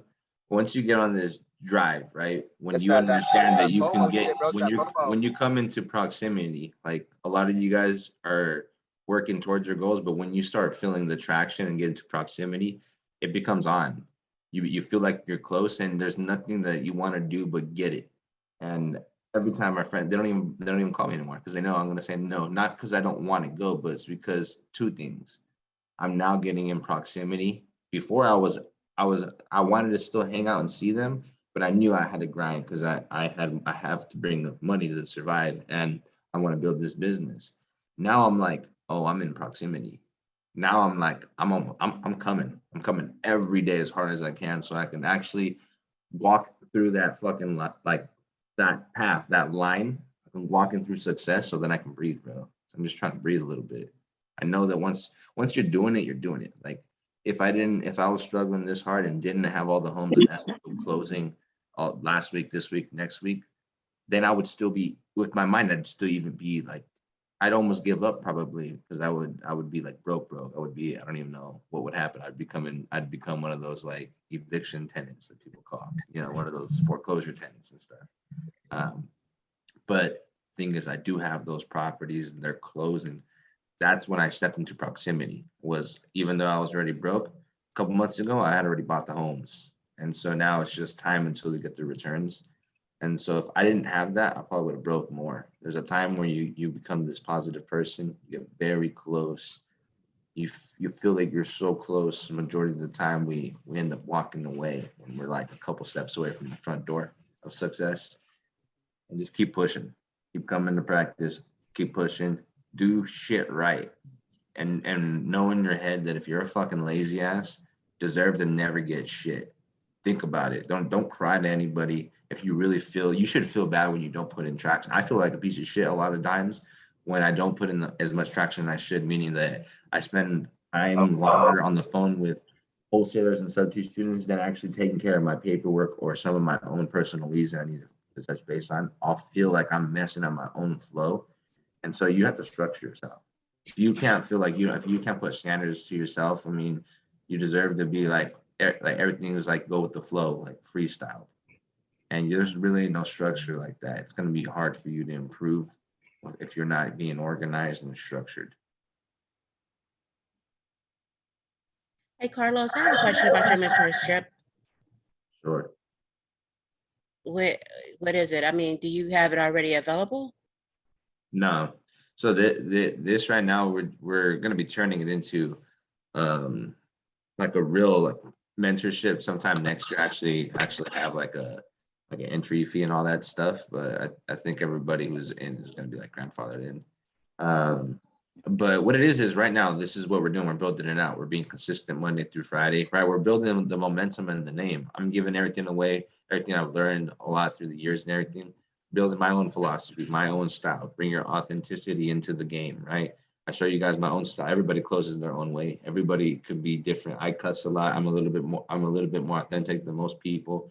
I do my own thing. Now I'm trying to make it very consistent where we're bringing enough value with live calls, role plays, Q&As, multifamily underwriting on Fridays. And we just started talking about making making videos from start to finish on how to wholesale, how to find end buyers, how to do land. Like, so now we're going to start making little clips out that we put on YouTube, so people can actually, do YouTube University with us and still find out the basics of how to do wholesaling. And then I'll probably charge more on like all the creative financing shit, because anybody can learn wholesaling. Creative finance is a lot harder. But like I said, everybody is basically here right now, and it's free of charge. I'm not expecting to charge you guys when this goes, but I plan to have this mentorship when I found the powerhouse months ago. Somebody had asked me like last week, like, oh man, I love what you're doing. Like, they jumped into our Zoom sometime this week or last week when, I don't know, we still had like 20, 25 people in it. And I remember he was saying, man, I could one day see this powerhouse being a real mentorship. And I said, yeah, you are, because you were seeing me work and build it the entire fucking time. I saw that shit when I fucking built it, when there was only 2 or 3 people. I knew one day that I had the same goals when I stepped in here. Never stopped. You can ask a lot of sub 2 students or TT peers. I met them all when I first jumped in here, and we just got to shooting the shit and talking. And I told the majority of them what I was here to do, and that's exactly all I've been trying to do. Been working at it. I heard what they were trying to do, and I don't know what happened. People fall off, and I'm not on that level anymore to bullshitting. Gio's not on that level. That's why he gets on the phone yesterday and you hear him, because he's not on that level of being tardy anymore, or like as far as being in high school when you get an assignment and you fucking waste the entire fucking week and then try to do it at the last moment. He's not on that level. He got shit to lose. He has a life that he's trying to live. He's not our age. It's different for him. Same thing for me. Depending on how you hold yourself too is how you're going to educate yourself. If you only come in here and you just practice how to role play a little bit, and then you get off and you chill at home, then how much if you're only practicing one time a day in here and you're not educating yourself what you could have done better after these calls, I mean, it's going to take you time. Now, if you want to improve yourself and speed up the process when you get off, go over the recordings on some of these videos, listen to some of the scenarios, write the shit down, do a little bit more, and watch and become a better student, and watch everything pick up. The way you educate yourself, the way that the information that you can accumulate and consume, you start to speed the process up. You do that every day and you'll cut down like a year. You do it for 3-4 months, you bring a whole year down if you can put in like 10-12 hours a day. Depends on what your schedule is. If you're free, man, go for it, man. Otherwise, it'll take you those stories where, hey, it took me a year before I got my first deal. It took me a year and a half, right? Everybody's story is because who you first learning it from, and then how much of a performer are you trying to be? It took me 5 months to be able to get this good in front of y'all and, try to have this confidence and all that. I started March 1st, February 28th, basically 10 days after my birthday. And like, here I am still dedicated and getting it in even harder in August. And I'm like, now I feel literally dedicated 5-6 months to something. And I feel so comfortable in it now that I'm ready. You feel me? Like, I'm ready.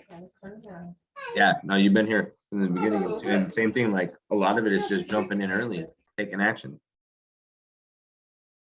Let's get it. Let's get another person to do a role play, and then we'll get into some live calls. Another thing too, bro, is fucking a lot of people mistake staying busy and staying proactive. I mean, you can stay busy as hell all day, keep yourself busy all day, but not really get shit done. You know what I mean? But when you're proactive, not only are you staying busy, but you're actually getting shit done, and that's the objective, man. To actually get the shit done, That's fire. No, I agree. Yes, sir. 100%. That's fire. All right. So who wants to be the next and the last buyer before I call? I see all volunteers jumping at once. How about me? All right, cool. Nobody all jumping at once. Shane, you want to be a seller? I'll sell the house. You got a little midget in the background smoking? Huh? I am the little I midget. saw a little midget. Oh, you're the little midget. I'm the little midget and the guy all in one. Where's the little midget? Like, Josh put you up with the background of smoke in the back? Nah, Like, the smoke's not. it's just me.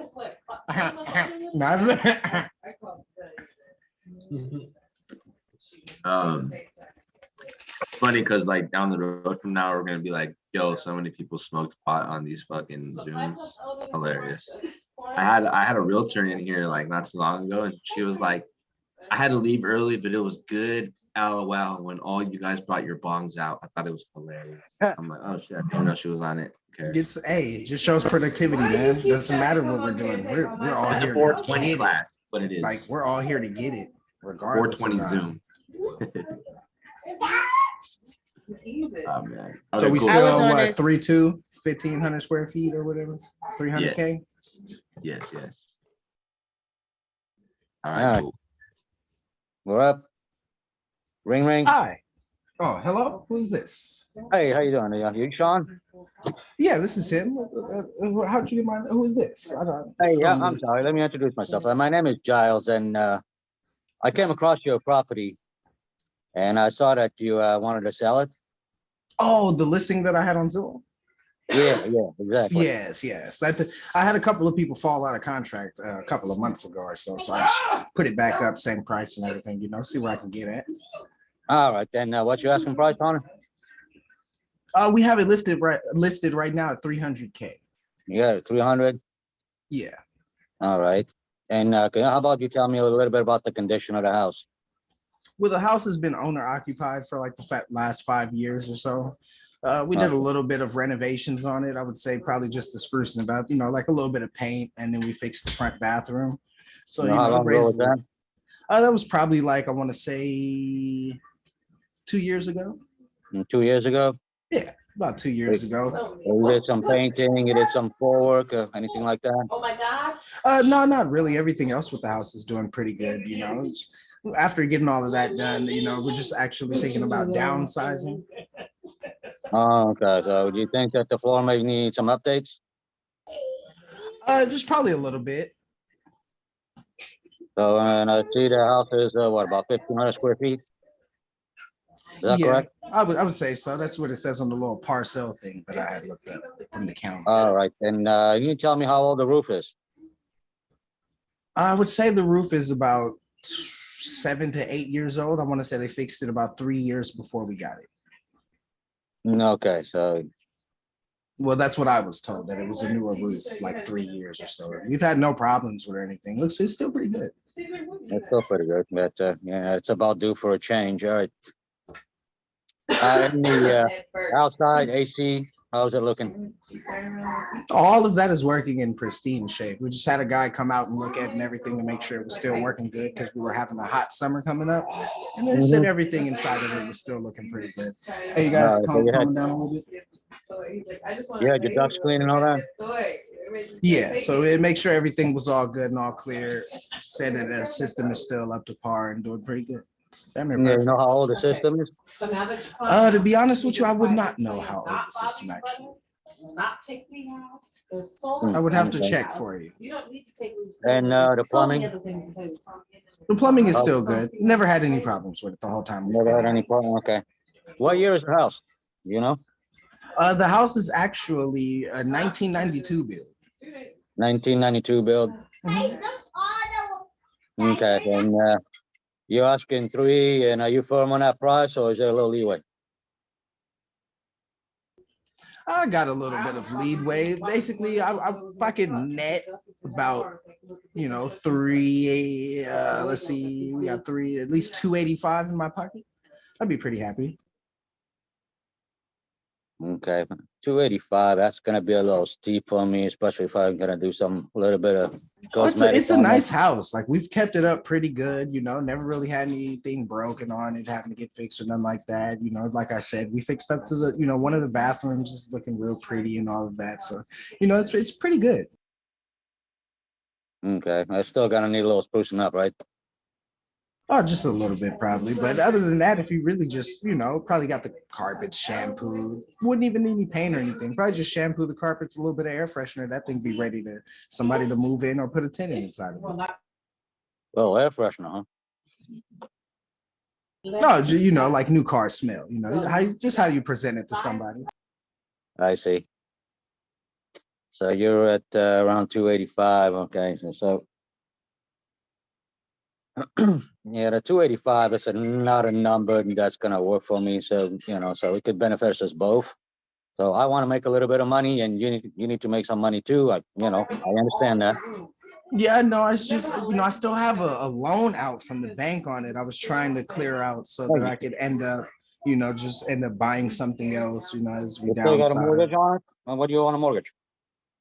I ended up getting a mortgage for about 300,000, back then. It was less than that back then, but 92, I'd say probably still a couple of good ones on it. They say about 200. What's your monthly payment? The monthly payment to the bank right now that I have is around 550. 550, is that correct? Yeah, about 550. I'm paying about 550. 550 a month, and that includes your insurances and taxes and all that? That all included? Yeah, everything. Since I was, since I got it back in 92 back then, I was able to secure in a good low interest rate. I was like 2.35 or so. So like it's pretty low. And at the time, my credit was like jet perfect. So, my payments are pretty low. It's just that now, I've had it so long. Just thinking about getting rid of it, downsizing. And then my wife tired of walking up and down these stairs. Oh, okay, and you just thinking about purchasing a smaller house, is that correct? Yeah, just something single story. A single story. Also, this one is a 2-story. Yeah. All right. So to get something that works for us, I know you say the roof is you guesstimate about 7 years old. Mm-hmm. All right. So I'm not going to take any chances, and so I've got to make sure everything is up to par. So I can make some money on it, and Okay. What number were you thinking? You had in mind? Well, I mean, the roof itself is going to be around 50,000. I'm guessing somewhere around there, $50,000 to have it replaced completely. Okay. I'll probably have to put $5,000 or $6,000 in cleaning or replacing carpet. Mm-hmm. So if you're at 285, I'm gonna have to be around. I said to be comfortable around 205. Around 205. Mm-hmm.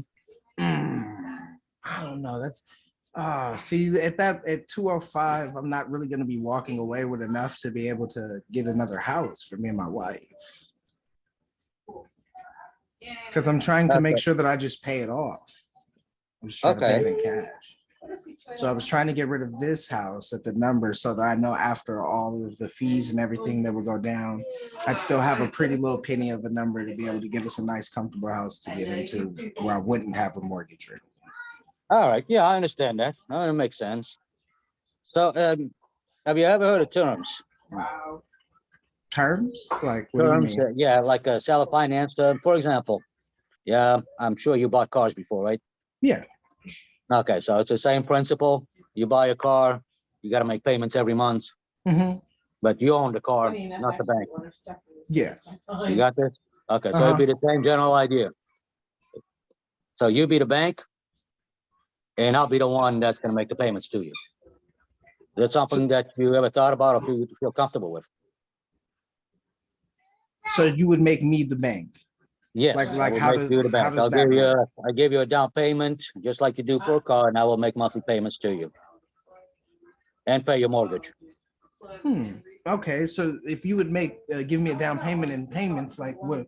Since I have a mortgage that's open already on it, like what type of down payment and payments are we looking at?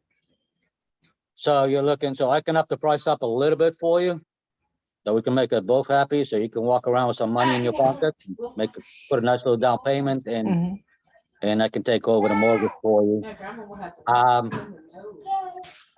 And so if I go up to 250 on the house, is that something that you'll be comfortable with? 250 as a purchase price? Yes. How much down are we looking at? Well, you're gonna be looking as I give you $5,000 down.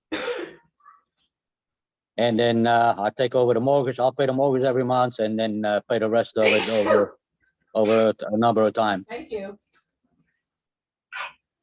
So you would give me $5,000 down, take over my payments on the mortgage every month? That's correct, yes. Like, so you would send me the money and I would end up, just using that to pay it off? No, I will take care of the mortgage. I will pay the mortgage off myself. And additional, I will give you your monthly payment. You just like getting a free check every month. Oh, Without okay. So having like to you do would anything. use your money, like your card or Yeah, whatever, to like pay the mortgage bill to the exactly. bank. Yes. And how much money are we looking at? How much money would you pay me a month? I'll probably do to maybe a couple $100 a month, couple $300 a month.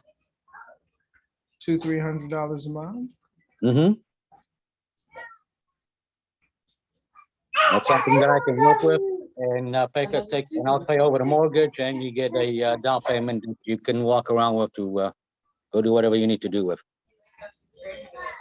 It's a Is there win-win for is both there of us. any way that you'd be able to, let's say if we were to do that, like would there be a way that I'd be able to get more on the down payment? Like I would probably need like 20 grand down to be able to put down on another house.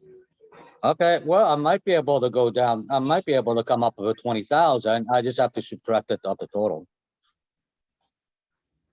So with a 20,000 down payment, you would take that So yeah, out of I will do the. 230. It'd be 230, and I give you 20 grand.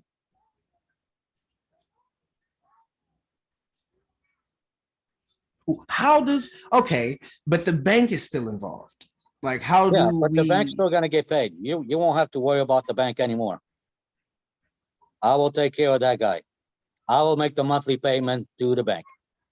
How would I know that I'm secure? Like that you're not just gonna take my property and then leave everything on me? Okay, so it's the same. It's simple.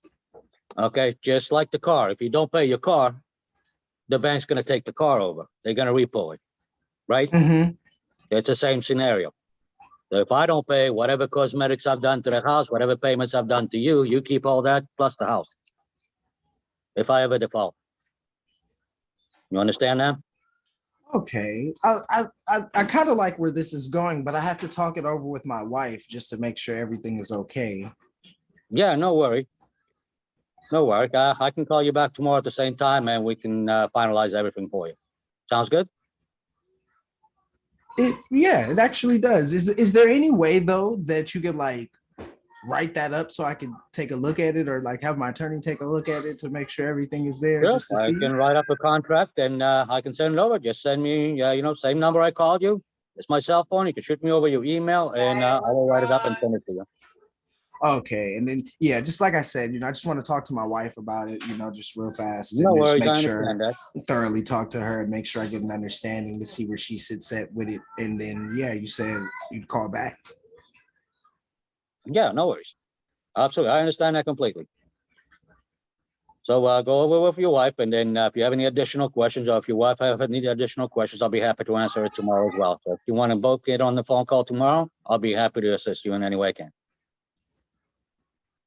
Okay. Sounds good? Okay, no problem, Giles. I appreciate you giving me a call today. I gotta make a quick run. All right, no worries. All right, you have a good night. All right, you too. All right, thank you. You're welcome. Beep. Good shit. That was good stuff. Right there, guys. Mm, Good I stuff. like it. Getting it. Come on, I need to be hammered here. What did I do wrong? I didn't close them. But nah, not really that. I'm saying I like the way for being new, you approached that really well. I tried to get you with some things here and there. I don't want to be too hard on you. Last time I was doing a little bit too much. But, I came in, regular with some things that I heard from people that hit me with them. And you pretty much had, something Bro, to hit me hit them hard. with. You're not learning if you don't hit me. I know. I know. I'm trying to get there. I'm just like, I feel like though when I said about the mortgage and when you hit the whole subject to thing, like you did do it right. But like Carlos and them said, like no matter what they say, I asked you what you would give me. I still got you to say your numbers first. If that would be something to hit you with, you said that I tried, so you hit the numbers first. I got you to say it before you told me to say it. Touche. I would say that's the one thing that if I could hit you with something, I got you on that part. But like for the mass majority of it, you hit the nose, kept it sweet and simple. Car payment part didn't over exaggerate it like how I did trying to say hella shit. And like, yeah, you just gotta get that, just that little part. Just always try to, like how they told me, make sure they say it first. without It's only you gonna saying happen it. once. Yeah, no, you did a good job, man. You did good. You stick to the basics, stick to qualifying the lead, which you did, and stick to going cash. Cash doesn't work, right? Like it didn't work. Then this is how I normally go. I always ask them to list it with the realtor, and then if not, to keep it for themselves and rent it out. Because when you're on when you get on a live call, the majority of the time the actual seller would rather list it than they're going to get cash from a cash buyer. So it's something that I want you guys to implement every time when you guys are going to go creative. Remember, right after cash, ask them, okay, well, would you rather list this? I mean, have you thought about listing it? That's going to be the way you're going to get the most for your money, because homeowners will be moving into that home. I'm not going to buy that house to live in it myself. So then from there, whatever the reason is, I live out of town. I don't want people to come in and out of my house. I'm going to have to clean it up and then, mark it up some more. I'd rather not deal with that. And then I want you to say, okay, well, how come you don't put some money into this and rent it out? Oh, I don't have any additional money. I live far away. I don't want to do this. Then pitch creative. That's how I want you guys to start remembering it. Just like the four pillars when you qualify. I want you to, when you do, before you go into creative, I want you to rule out a cash buy, rule out listing it with an agent, and then rule out keeping it for a rental property, and then pitch creative. Practice more like that. So then when you're on live calls, it's real. That's how it'll be set. Automatic. It'll be automatic for you guys. All right, bingo. Yeah, other than that, you did a good job. Really, really good job at just basically overcoming objections. And that's all it really is. If you can be comfortable, even 100% not knowing, he did a good job. Like he's fairly new, but he sounds like he's been in the game for a long time, especially to a seller, when sellers are not typically investors. So they don't know how somebody's supposed to sound on the other side of the phone as an investor. They don't typically talk that lingo or work with. They probably don't buy more than 2-3 homes in their lifetime. So it's not like they understand that game that well to know if you're new or not. That makes sense? Mhm. Good job. Let's do some Thank you, thank you. calls. I need to call Carlos, I someone. have a question. What does Sure. it look like when you do close? What is the steps? So say, for example, he said, I'm down, let's do it. Let's go. Catching? That's it. No, I mean, do you send over like DocuSign Yeah. and then you get them to sign and then you open escrow? I mean, how does, I So guess that, when you close that deal, like the close, it means it's done, right? You actually closed it.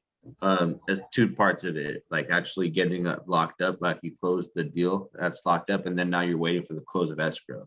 But yeah, typically closing the deal is just you did come to agreements with that seller and you sent over the purchase sale agreement and you locked it up. You just closed that deal, because when you drop that puppy into escrow, they can't back out.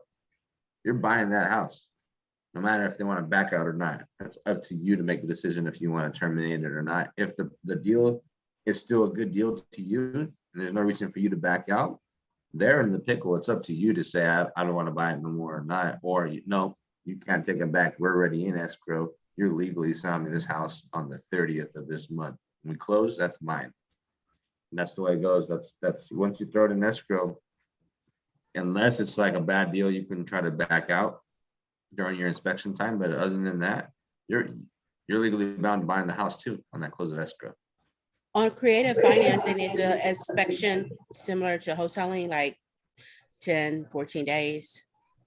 Yeah, same Okay. thing. So the only difference is when you're doing creative financing, when you're the buyer, so it's like you just want to do your inspection, pay somebody to go and do an inspection, $300-400, whatever they charge. As a wholesaler too, it's going to help you out if you want to do both. But the majority of wholesalers I know that learn creative financing, they want to just wholesale the creative financing, which is fine. But with just like wholesaling, how you get a buyer's criteria, you want to know like the exit strategy for the end buyer, knowing or the strategy if you lock it up on creative financing. If you want more you want more buyers to like you and you want people to work with you, the more that you know, the more value you can bring, the more you can understand, bring to the table and close deals, the easier it's going to be for people to want to work with you and pay you more. And so like on creative finance deals, part of like what you should do once you lock up a deal is you should try to find the strategy that's going to make the most money for that deal, meaning long-term rental. You find out it's only gonna make $200-300 on long-term, but you can make another $1,500 on short-term rental.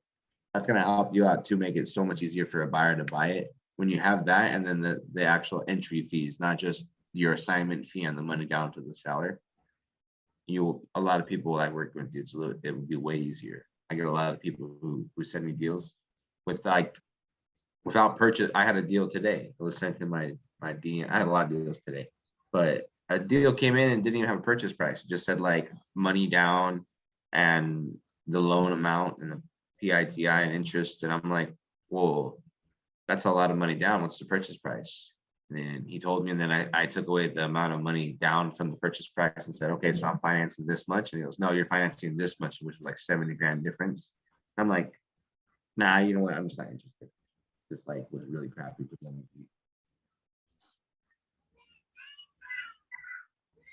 All right. Let me see what I got to do. I feel like that did that sent to me too. There you go.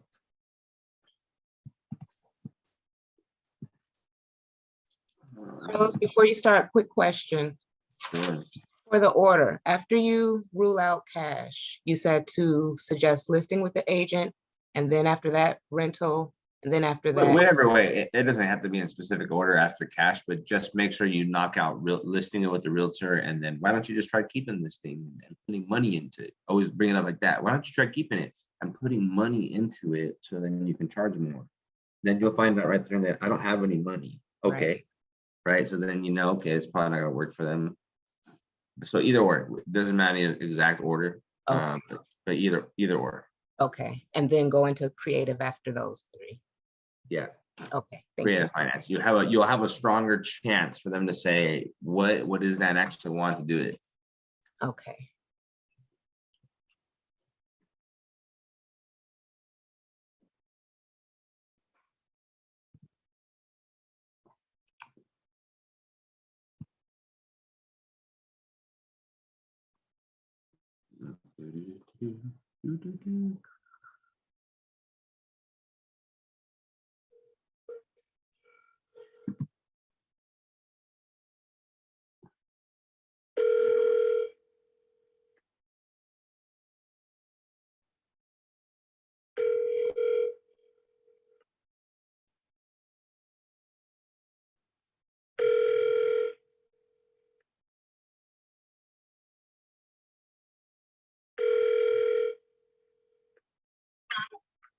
Hey, what's up, David? It's Carlos. Hold on a minute. Hold on. All right.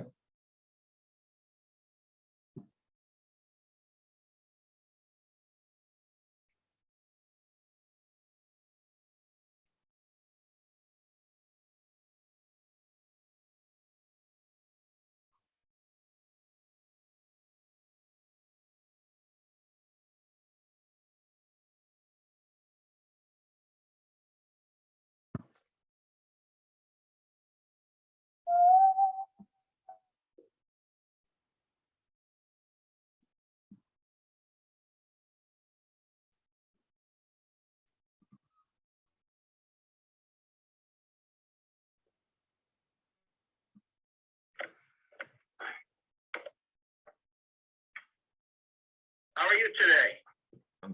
I'm good, man. How about yourself? I'm tired. I was up all night. That's not a surprise. But even later, I woke up even later than normal, but not late enough.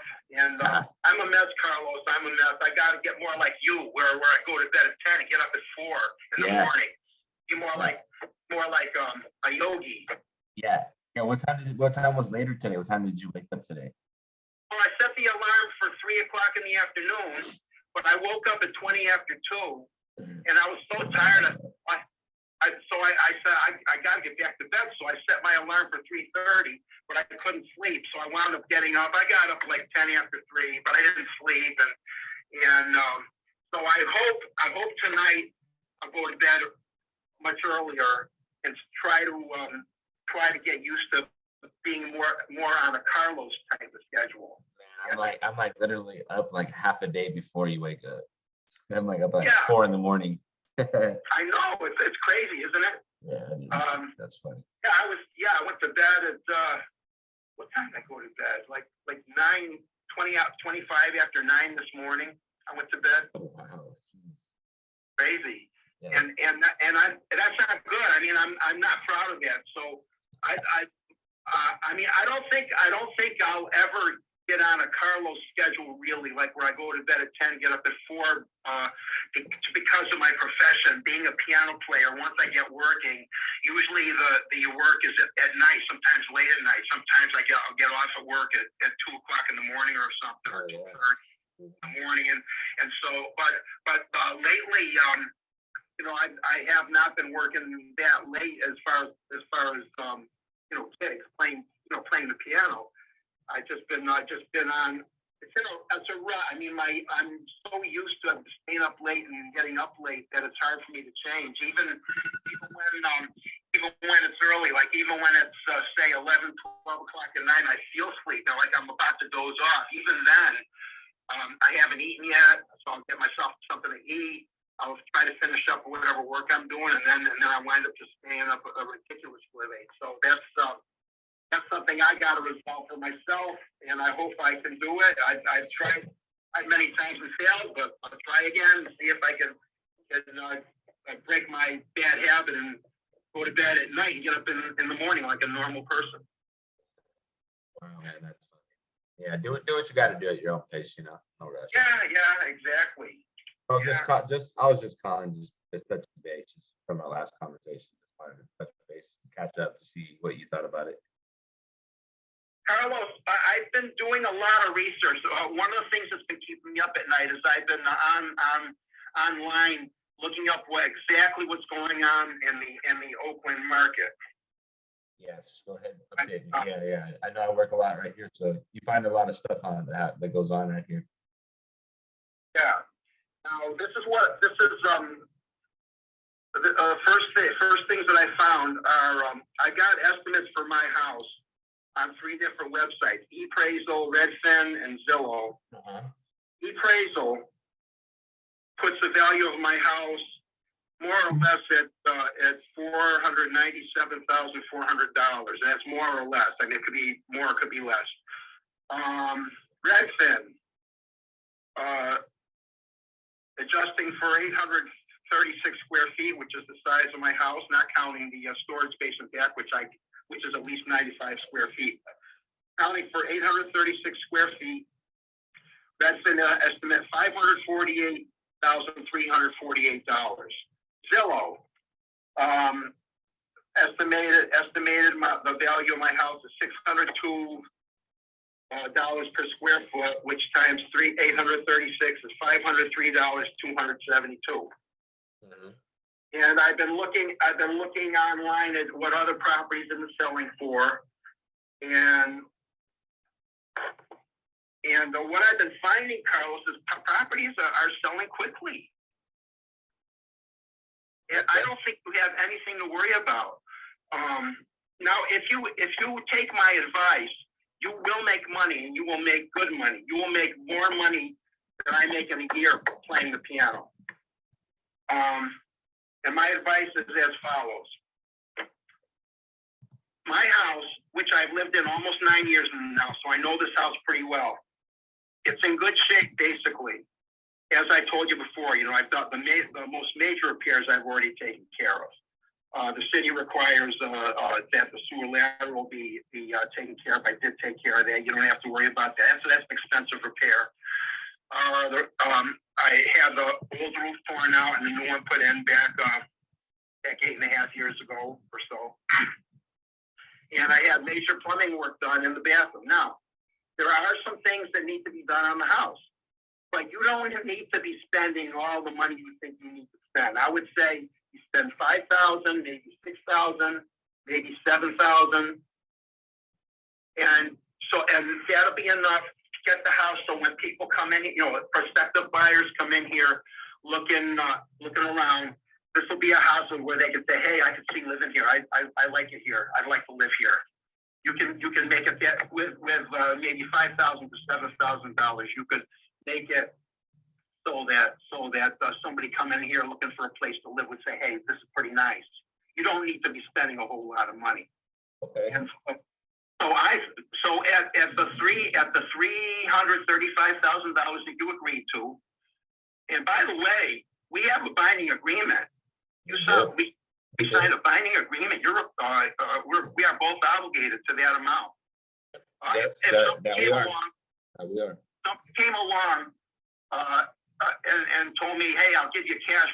I'll give you $400,000 cash for your house right now. I'd have to tell him no because I already signed on with you. Well, I don't think somebody would actually give you that offer right now as this condition. That'd be great, Well, but yeah, at the same time, you same thing. You would not be able to because this house is, like you said, the legal binding contract, and we're expecting to perform. All I'm doing is that the beautiful thing about sales or real estate or any game that handles finances is that you can renegotiate, and that's all what we're doing is reanalyzing the numbers here. Here, let me do this though, because I still want to stay firm on the new numbers that I presented to you. But let me do some due diligence. Would it be okay if I had somebody walk the property tonight or maybe tomorrow? Let's see. Could you get them to come in on Sunday? On Sunday. I want to be able to try to do this as soon as possible. Tonight doesn't work, does it? Tonight, let's see. Tonight is Thursday. Yeah.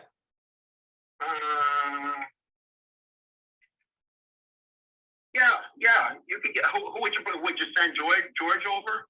I'd have to call them really quick to see who's available for us, but I'll just call them up and see when I can send somebody, if I can get them over there tonight. Just wanted to make sure if you were open tonight that I can get somebody to go tonight. Yeah, boy, I'm ashamed to say it, but I'm just starting my day. I was just getting ready to, just kind of clean my teeth and shave and clean up a little bit. It may not happen tonight. I just was trying to bring it up. I just want to find out so we can do it a little bit quicker and want to have a secure answer. If you can bring them over tonight, yeah, they can come over tonight. Just let me know when they're coming. The house isn't actually basically sound condition. It needs a little painting on the side. The bathroom repairs, there repairs in the bathroom, for example, it needs a new bathroom fan. Needs a new shower head. The faucet on the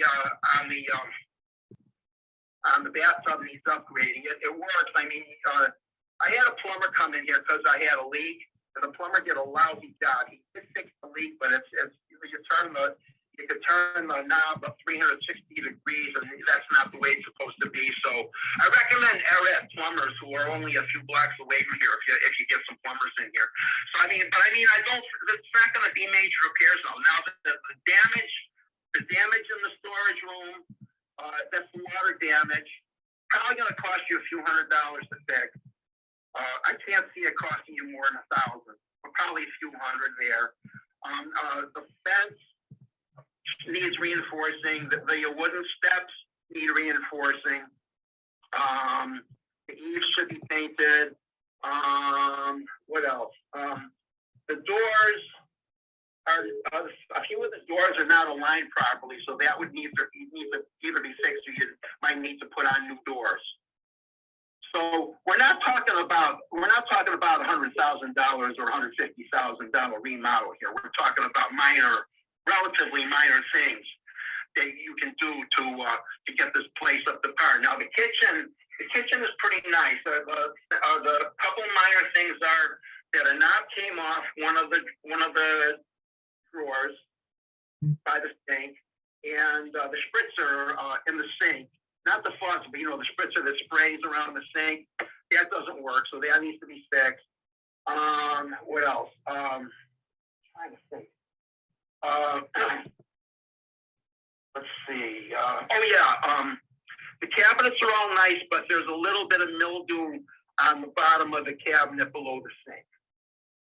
So that's the type of stuff we're talking about. I don't think you'd be spending more than $7,000 altogether on all the stuff that needs to be done. Now, you could upgrade the driveway. The driveway is if you want to repave the driveway, I don't know how much that would cost. That's something you could do. If the latch on the front gate is broken, I mean, it works, but it's loose and that could use some repairing. So we're talking about minor stuff. And it won't take a long time to fix either. You raised the specter of it taking 6 months to get the property up to par. I would say a week. Take a week to get everything all, if you get your workmen all together, I would say a week. And I think you can turn this property around quickly. I don't think it'll take you more than a month. You could probably sell this property, I would guess, about maybe $450,000. Maybe more, maybe less, but somewhere right in that ballpark. So Okay, I expect that you will be making pretty good money on this. You'll be making worst case scenario 10%, but probably more, maybe 15%, maybe 20%. Let me just give a call to George real quick and Edith and to see if we can get someone over there, so then I can be a little bit more diligent and just make sure that when I get someone in there, we look at it to see if we can still go with that 335 or stick to our number. So let me just do that. Let me give you a call back, okay? Okay. All right, I'll call you soon. Bye.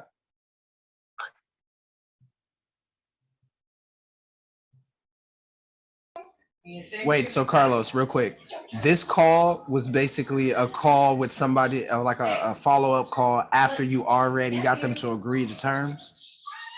No, this one agreed to cash. So I closed this deal. Oh, okay. I closed this deal, I think like last Thursday with you guys, or like 2 Thursdays ago, on a live Zoom. And then This the dude you told straight up for the one something? Yeah. that's another guy. Oh, I was about to say. That was the same day though. The one from Okay, I 1.4 remember. today. Okay, I remember Yeah. that. That was the same day Okay. though. I was just trying to make sure, because I'm like, all right, so this is a call like after. Yeah. Let me just call somebody real quick.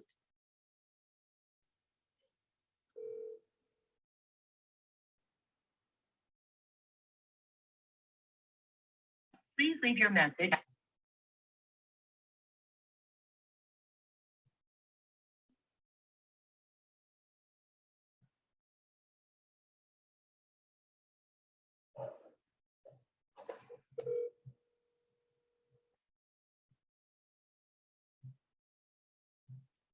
So what's up, man? What's up, brother, man? Nothing Yep. much. I just saw your I'm driving to the gym, but I can never stop working, man. So I was looking at your comment. Oh, yeah. Something you talked to. Yeah. I tried, he just talking about like what I went over with him, and same thing. He was like, couldn't sleep last night. I was running him just trying to rebuild the story of like just trying to convince me that he's right. But I just let him talk and just told him, okay, look, I still am sticking firm to my new number and just my adjusted number. And he goes, oh, we have a legal binding contract. I'm like, yeah, we do. But the beautiful thing is we can always renegotiate things. And so he said he could have somebody, he'd be available if somebody needed to walk it late tonight. He wanted to do Sunday, but I just tried to tell him, hey, let's see if we can do it tonight. If not, I'll call you back and see if we can line it up tomorrow, because I'm trying to get this done quicker, sooner than later type of thing. So I reached out to Yuval, but he wasn't available. Are you guys still trying to get somebody in there tonight? Would you know? Yuval was probably busy or something. I know that was one of his main priorities for the night, so I will call him. And actually, yeah, let me handle it. I will call him. And in terms of just while you mentioned it, in terms of the property, David's property, I was cooking earlier, and I was curious how the conversation went. So I didn't finish it. I listened to maybe 8-10 minutes of the call that you had with him on the last one. And I was listening to him trying to, in the beginning, talk about, this neighborhood, it just doesn't really change a lot. And then I'm like, that sounds just like him, bro. I'm fucking dying. I was just talking to, he tried to tell me the same shit right now. That's why I was just like, all right, look, I'm still gonna stick firm, but I'm gonna do due diligence and go walk the property. But he was just feeding me a whole bunch of stuff. So this time I wasn't gonna try to respond to go for another 30 minutes. I just let him speak, so I can be diligent, let him feel like he can get whatever he wants off his chest. And then I just told him, okay, cool, I'm gonna have somebody walk that. He tried to tell me Sunday, but I said, let me do this tonight. So but yeah, he was just trying to basically convince me yesterday and the day before too that he's correct. And like you said, man, it's better. I was funny, but one of the moments when you were, I forgot what you were talking about, man, when you were breaking, oh, that's what you're doing. You're breaking down the costs associated with, and I was listening. I was like, man, yeah, and that's just some of them, man. We could have dropped into a lot more in Oakland. There's transfer tax, which is extremely expensive in Oakland. There's just so many costs associated with the sale. But I did like when he was all quiet. He's like, well, okay then. Well, what are you offering me? What I was going to say though is obviously you don't know the area, so I wouldn't expect you to have a bunch of maps or know which property we're talking about specifically. But if it did help, that's what I was going to tell you. Is if it did help, we have 728 25th Street on the market. Is it in the same area? No, but it's in Oakland and it's in the ghetto. And honestly, he understands because I've heard him say to me and to you that he lives in a little bit of a rough area. No, it's the fucking hood, bro. Like, it's the hood. Like, his property is in the hood. And I was talking to my boy Flavio, and he was like, bro, if these prices set up back down to 2019 or early 2020, he said, bro, realistically, I don't care what anybody tries to tell you, that property is going to be worth $250,000. He's like, bro, because it's in a fucking hood, bro, and it's going to be worth less than $300,000 if we keep going down, which you obviously said already in a roundabout, way. But you know what I like to do to tell people is when they're arguing about prices, is I would just say, hey, look, man, like at the end of the day, we're going back to pre-COVID. And I would just pull up Zillow and use the graph and look at where it was in 2019 this month. Dude, I guarantee you it's fucking less than what he wants for right now. And then he can't argue. You know what I mean? That's true. I didn't think about that one. That's good. Yeah, so what I do is I'll say, hey, look, at the end of the day, like what's happening right now nationwide, whether your market is hot or you think it's hotter than the rest, at the end of the day, let's just say you're right. All properties across the nation are going back towards, and what I'm not saying it's going to happen, but they are going towards the pre-COVID prices. And if I look at your property, and I do this all the time, like, or at least, tell you all to, you'd be surprised, man. You look at that graph on Zillow and the price history, and you move that graph over to August of 2019, bro, it's fucking ugly in some of these neighborhoods or across the country. You know what I mean? Yeah. No, I'm taking a look at that right now. Like the graph. Never did, but I'm taking a look at it now. I'm actually curious what it is. What his is? Let me see it. Yeah, what his is. I'll tell you right now. Just go to August or July of 2019. Grab that address real quick.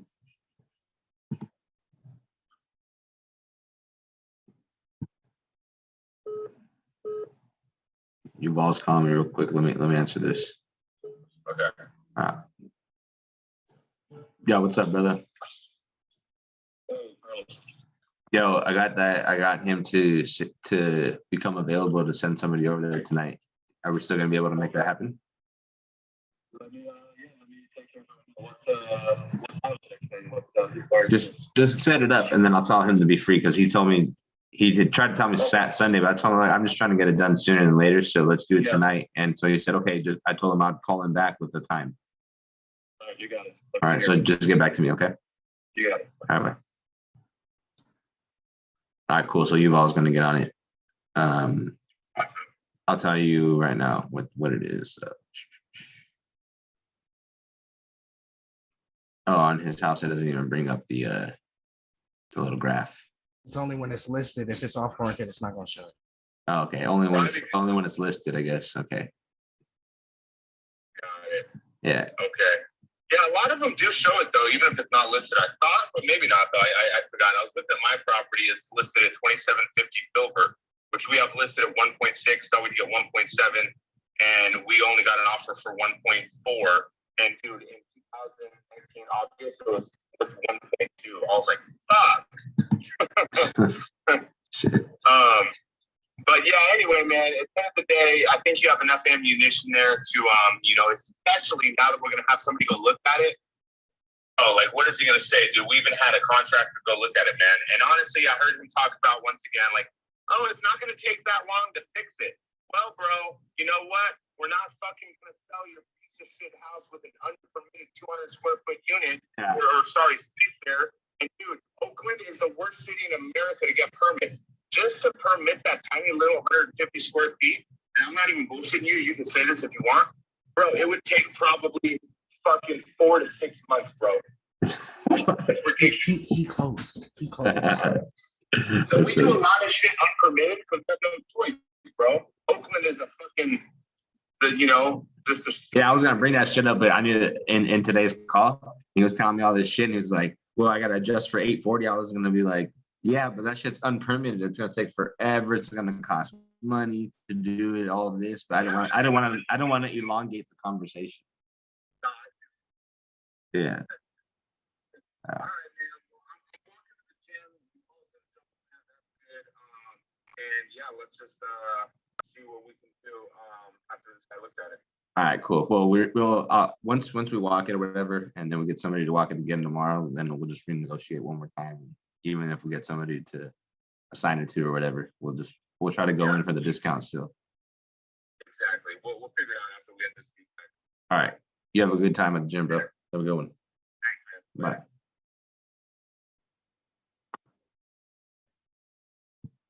That guy's too funny, huh? That's too funny. No, he was, even though him being funny, he was being realistic. Not this guy. I'm talking about the old man. Yeah, because he's being realistic. Oakland prices was up there, but not as high as they was once all this weird shit started happening. Like Oakland, Frisco, and the Bay Area decided, like, yeah, we're our own nation. Let's inflate prices. Like, what? Gang of life, yeah. They put more inflation on top of the already inflation. I was like, for what? $500,000 houses at 500, 600 square feet at $1 million. I said, are you serious? And they're dead serious.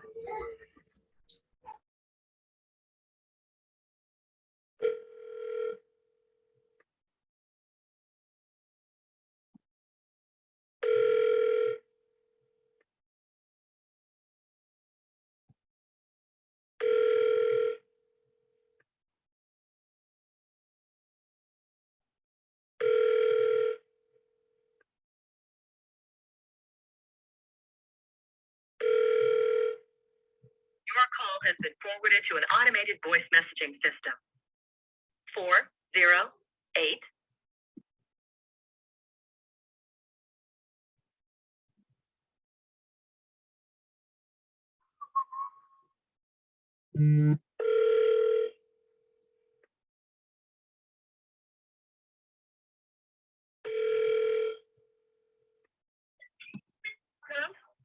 Hey, what's up, Elizabeth? This is Carlos with Left Coast Buyers.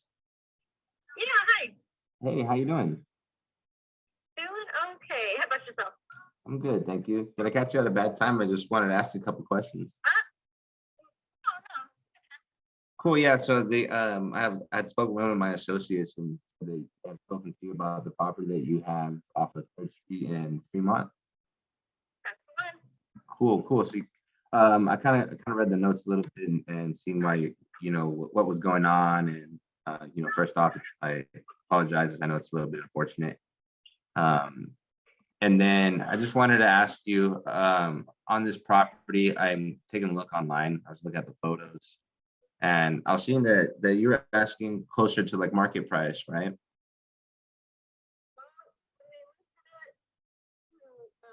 We were asking for 1.2, and the data supported it according to the agent.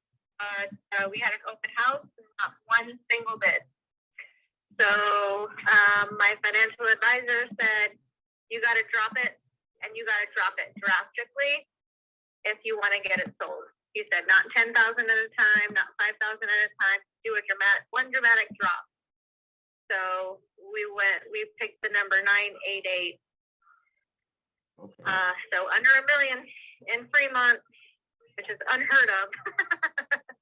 but the house is over 100 years old. So we thought that that would be more appealing, possibly, to get an offer on it.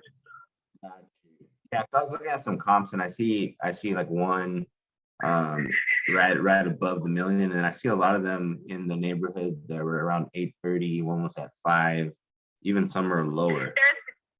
There's duplexes. There's a lot in my neighborhood. Not duplexes, but like smaller single family homes. Mm-hmm. And they're usually on either side of or behind the houses that are in front of it. So Niles it's like for every house you see on the front street, there's probably 2 or 3 houses behind it. Oh, got you. Yep. Okay. And my lot is 7,500 square feet. So there is definitely the possibility of either putting another house in front of or behind that house. But the house itself is part of historic Niles. I don't know if you know the history of Niles. But is it a historic home? It is. And the whole town is a historic town. That's where the first silent film with Charlie Chaplin. That's where they were filmed. That was the original Hollywood. It's Niles, California. Oh, nice. But Did not know that. Over 115, 120 years ago, you know, when movies were just coming out and they had no sound and everything. That's funny. I randomly Googled that last night. I don't know why, but it was like, I forgot, 18 something, like 1880, 85. Yep. It was like the first year the movie came out. Yep. Random. Yep. Funny. So and my house was built in 1908. So the Niles attract people that really like the small town vibe in a big city. You know what I mean? Mm-hmm. And we were just banking on, you know, somebody going, oh my gosh, there's a house in Niles for sale. There's not a whole lot. There haven't been a whole lot recently in Niles for sale. And I mean, it's in the Fremont School District. It's in a school that people are literally begging to get into because Fremont is so big that kids are unassigned to schools until like the day before, like the week before school starts, and they have no idea which school they're going to get sent to. If you live in Niles, your kids are going to Niles Elementary, and it's walking distance from the house. That's beautiful. Yeah. Right? And I was just crossing my fingers and hoping and praying that somebody was going to see that, and it's just jump all over it, and it's turning out to not be the case. So yeah, typically the school helps a lot. A lot of family homeowners that move in some, they love that, right? Who wouldn't? Right. Exactly. So how long have you guys been trying to sell this? So we put the listing up 35 days ago, but I've been preparing to sell this house for the last 2.5 years. Painting. I had all the landscaping done in the front of the house, had the deck done. You know, I can't even tell you how many trips to the dump I had to make because that backyard was just full of stuff. So I cleaned it up inside and outside as best as I could over the last few years with whatever spare money that I had from the unfortunate thing that happened, and removing any remaining debt from the house. There was a home equity line of credit that how much, at the time that I paid it. Okay. At the end of the day, the total was $64,000, and I paid it all in one fell swoop with the 401k and the pension that I received from the death benefit. Gotcha. Okay. And is this free and clear? Is there still a little bit of a debt on it? There's nothing on it. It's free and clear. Okay. Got you. And then so this was a primary residence, but you're no longer staying there at the moment, correct? No, we moved now. Okay. And have you guys already found another place to stay, like as far as like your next residence? This is where we're at right now. I'm hoping that this next open house on Sunday will produce interested buyers. If we get not a single offer, I've been talking with the agent that's helping us look for a house and the financial advisor who approved our mortgage loan about using the CalHFA that we have as our down payment so we can get in a house right away. We really don't want to do that because we were looking forward to putting 20 to 30% on our down payment. But if we I forget how he said it. So like the downside to doing this is that the only way to lower my payment with only a 10% down is to refi, and then you lose that CalHFA. It goes away. So I've been stuck between a rock and a hard place for a while. So it's either we continue to live in the residence inn where we're at until somebody buys the house, or the team that we have helping us look for a house kind of finds us a loophole somewhere. I got you. So like, let's say after you pay your realtors out and all the fees, what are you looking to walk away with in your pocket? So, and our benefit, well, sort of, the agent that is listing the house for us is only charging us 1%. Nice. Yeah, that's nice. So he's not doing it to make money. He's doing it because he's family. It's my late husband's uncle, Okay. which is a double edge because I could have chosen any agent.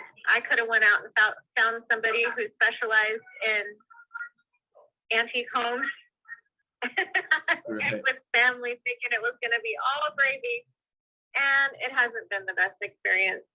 I don't know if my house isn't selling because he's not motivated, or if it's just because the way the market is. Yeah, so it's definitely not well, it depends too on the realtor if he's a higher performing realtor. But Yeah. definitely the market. So I do buy a lot of properties nationwide. And I've seen it too. I'm not a licensed agent, nor do I look to be one, but I do work with them when I yeah, I do work with them when I fix and flip properties. And what I've noticed is this, that properties are just taking a little bit longer to sell now. And then there's less offers. And when the offers are coming in, there's stronger negotiations to get them discounted. So for sure, we have seen the decline go. And I think that on top of that, I think this month or recently, they just went up to 8% on the mortgage rates. So it's pretty hectic for homeowners. And I'll just let you know how we work as well as investors. When we buy properties cash, we actually look for properties that need a little bit of work. Your house actually looks really good. It doesn't look like I can actually put any work into it. With the photos that I see online, it looks very nice. So when I buy properties cash, I even like the purple, like the purple paint that you have around there. I haven't really seen purple on. I haven't seen purple on the outside of the house, and it looks unique. It looks nice though. It's very clean. I thought so, and I chose the white because the house is green. It had cracks in it. It needed to be done right, and white is a blank canvas. So if somebody moved in and decided they wanted a different color, it wouldn't be difficult to do. So, you know what I mean? Yeah, no, I get you. So what I was getting to is my business models, I buy a couple different ways. Preferably I like to buy cash, but when I do buy cash, I look for properties that need a little bit of work so then I can put some money to fix and flip them. Yours doesn't really work for me for the fact that one, you want closer to market price, and there's a reason why, because it's not beat up. It doesn't need a lot of work for me to do to it. So I don't think that I would make any money doing it that way. And so I would have to rule myself out as a cash buyer on this property. I think, I think listing it for sure how you have it. I think maybe another viewing at a lower price will get you homeowners that want to move in there that actually will pay a higher price than I will, since I need to make some money doing it. Have you ever considered maybe just renting this out? I really don't want someone to come in and undo all of my hard work.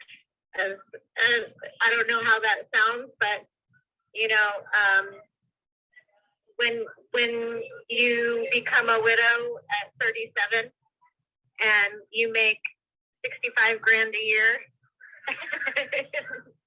every dime that you received in death benefits went to paying off debt, fixing a house. It doesn't sound right. It's like, do I really want someone to come in and have to do this all over again? You know, I was motivated, so motivated, in fact, that without even having a new home to move into, all my stuff has been bought. I have 2 adults, 2 kids, and 2 cats in a little studio suite at a residence inn. Like, somebody please buy my house. No, I totally hear you. I don't want to do it tenants. I don't want to have to do more repairs, or, you know, it costed me so much money just to get to this point. The probates alone, I don't know if you know this, but when a spouse passes away and you have children and there's no will, it's referred to as intestate. My spouse passed away intestate. No will in California means the estate is split 50-50 between the surviving spouse and the children. So I'm only getting half of the sale on this house, which I have been actually, this is part of the reasoning for me doing this is because my son's father will have left him a hefty amount of money from the sale of this house so that he can use it towards college, cars, his own place when he turns 18, things like that. And I don't have to work. I don't have to, as somebody who makes under 6 figures, well under 6 figures a year, I don't have to worry about where money's coming from as a means to make sure that he can be taken care of, you know, successful. 100%. So the other half of them, I'm waiting for this other half of this money to come so that I can put a down payment on a place. I just had a daughter, so we have a growing family, and we really just want a place that has 1 more bedroom in it, and it's years of probate and hard work, and to let somebody move in there and I totally hear you. like I would be having to admit defeat. I know, I totally hear you. No, and it looks like you put in some work into it, so I could totally understand. I really tried. Good job on it. You did a good job. Thank you. No, how are you? How are your children? How are they?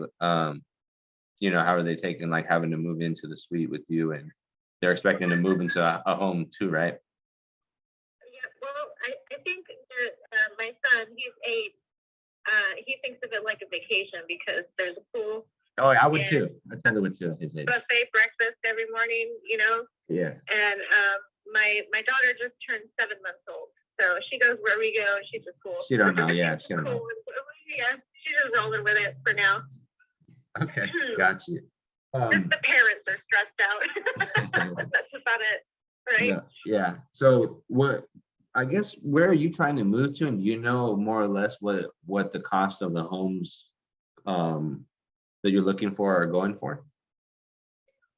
So our original mortgage loan approval got us up to 8. We were looking at homes worth about $850. Mm-hmm. And we did go see a bunch of houses, and you know, can't really lock anything in just yet.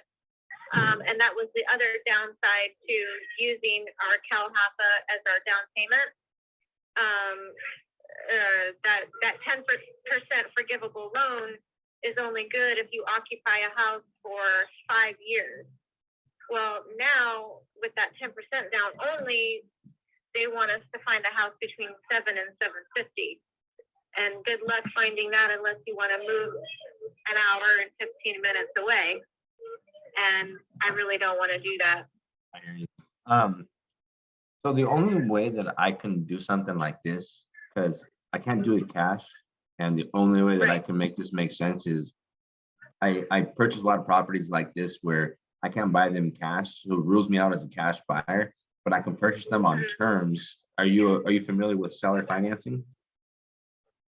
So I think that the person I spoke to earlier said that you give like a certain amount as a down payment, and then over several years make balloon payments or something like that. So what it is basically you've financed a vehicle before, right? So same concept, like when you go to the bank and get a mortgage and or the dealership, and you come to an agreement on a purchase price, and then an agreement on a monthly payment for how long you're making payments to. And here's a reason why I can make it make sense for me, at least letting you know that I can pay that price. The only way though is on terms, and how it works for me is I'm able to come to an agreement on closer to the market price. I've been known to pay market and over market with the right term. And so typically it works like same thing, like when you go to the bank, it's an amount of money down, a certain percentage amount of money down. And then you and I come to an agreement on a monthly payment. That payment just needs to be less than what I can charge for rent. I just need to make money, positive cash flow, like just like any business.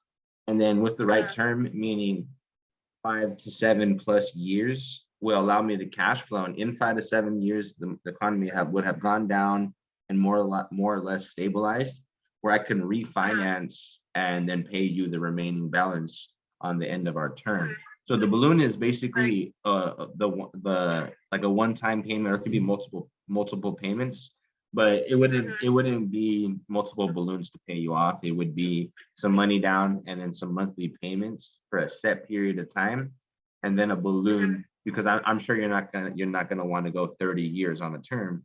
So there would be a balloon. Yeah. In a scenario where you're giving me 5 or 7 years, well, you're thinking close to $1 million broken down in 5 or 7 years. It would be such a hefty payment, I wouldn't make money.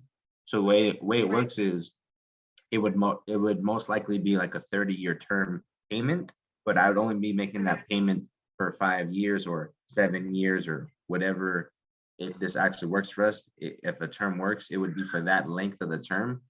And then I would go ahead and balance you out the remaining amount that I owe you on that last payment. Okay. Yeah, it makes sense. I think I understand how it works. So It's a lot. It's a lot to think about. I know that you're gonna have another walkthrough on Sunday. I'd like for you to see how that goes, and if you can get somebody to buy it cash at that price, that would be the best bet, because I wouldn't be able to buy it cash. But a couple scenarios for you, right? I get you some money down. Couple things that you avoid when you sell the house on terms is you're not gonna have to pay a capital gain on anything. So typically you're gonna have to pay a large tax to the IRS. You defer that, and then you were probably gonna use some of your money for a down payment on the home. And I'm not sure exactly the other, because you were gonna get half and your son was gonna get the other half. I wasn't right. Yeah. So I wasn't sure what the remainder of your cash was gonna do, but sitting in the bank isn't gonna give you a nice return on it, especially with inflation being very high. You're not really making money. When you sell it this way, when you keep your money in the real estate, it's protected in there, and you manage more of your money, you make more on the long term.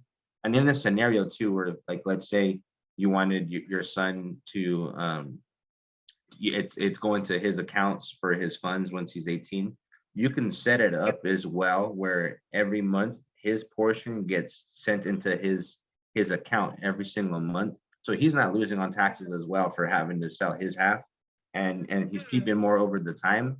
And that's just the benefit of selling it this way. I don't always purchase them this way, but there's a lot of scenarios where the homeowner is not really distressed, meaning they're not motivated to sell, and they still sell them this way because they're not trying to lose a lot of the money up front or during the period of the term. They don't want to lose so much money. Okay, well, is this a good number? Like, would I call you directly? Like, they wanted to reach out after the sale, or is there another number I need to call? Oh, this is my work number. You can save it. You can call me or text it. I'll be able to get back to you. Okay. But for sure, just let it sit. I know it's fresh. It's not your traditional cash sale. So go ahead and hopefully everything goes well Sunday. If it doesn't, just know that I can pay a higher price than most cash investors, as long as you're willing to work with me on the right term that makes me some money as well. That makes sense. Okay. Well, I hope things go your way this Sunday, and if not, just think of me. Okay. All right, Elizabeth. Bye.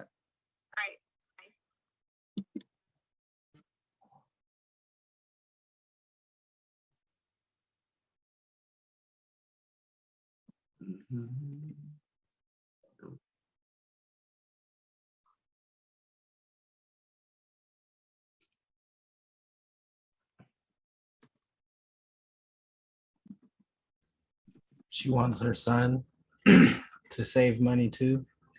She's selling her house. Her husband committed suicide 2 years ago. No, I know, but I'm saying I heard you say how you was like, yeah, and then he can also save money and not get eaten up by taxes. And I was like, I know she's not gonna want that. And There's she's no gonna reason want more because money. the thing is, he's not even able to yeah. see it until he's 18. Why give yeah. away his half? You know, because we're selling it. Why cut out Yeah, a lot don't of do his that. change on that? That's what I'm saying. That's hella smart. Like I would have thought that gave me a good one for somebody to say something like that. Right there, guys, just copy and paste. Remember, kids, children. I had to even bring up how are they dealing with it? Well, they're young, so they're not dealing with that. You know. And I came back to that lady that you told me when I said they were terminating the trust on like a little farmhouse or whatever. And then he was like, well, just figure out who's going to put their name on it. It was like they were trying to sell it so they could terminate the trust and have nobody's name. So like they just wanted to not have nobody's name. I'll just keep them as a follow-up. Keep Lynn as a follow-up.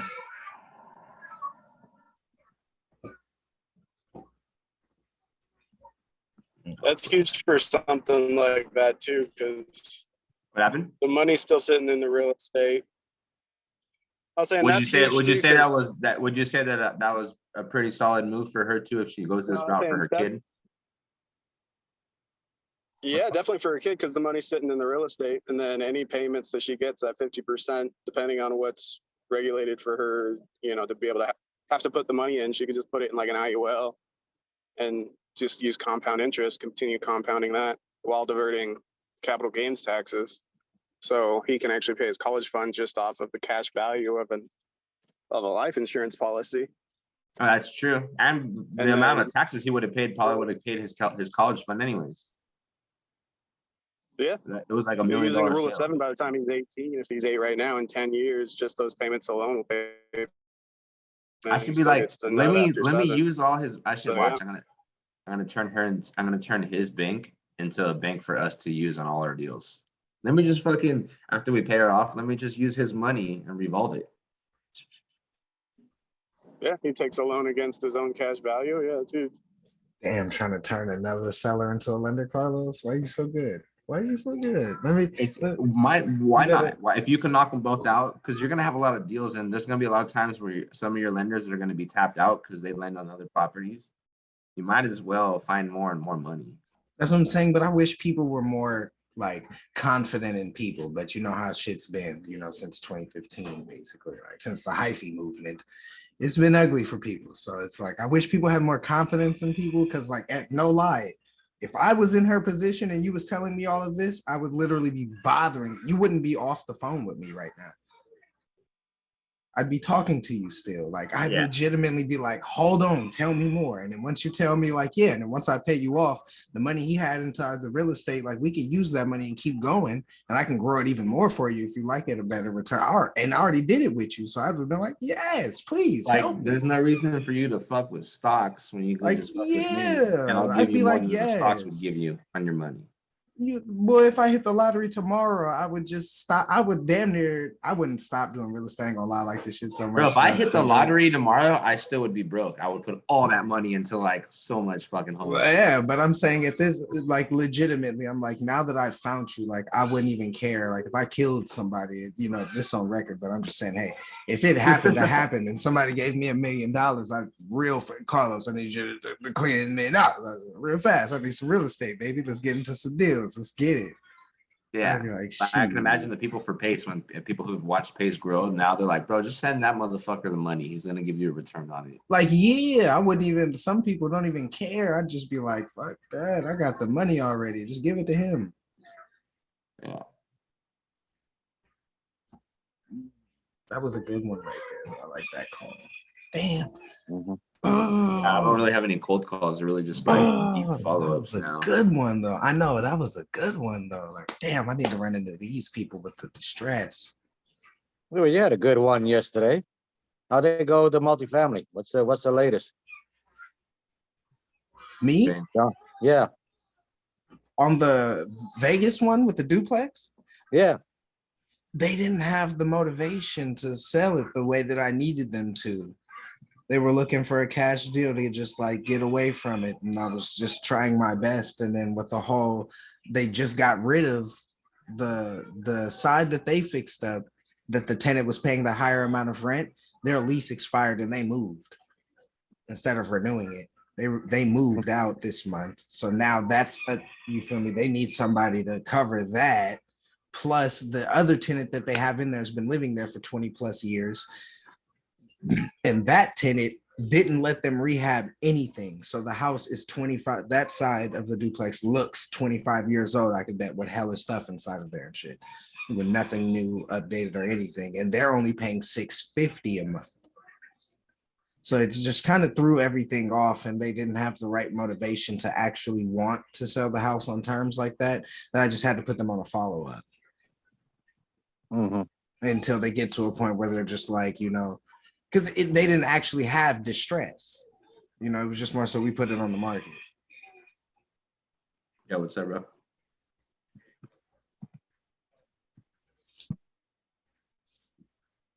That's what happened for that one, that I would say.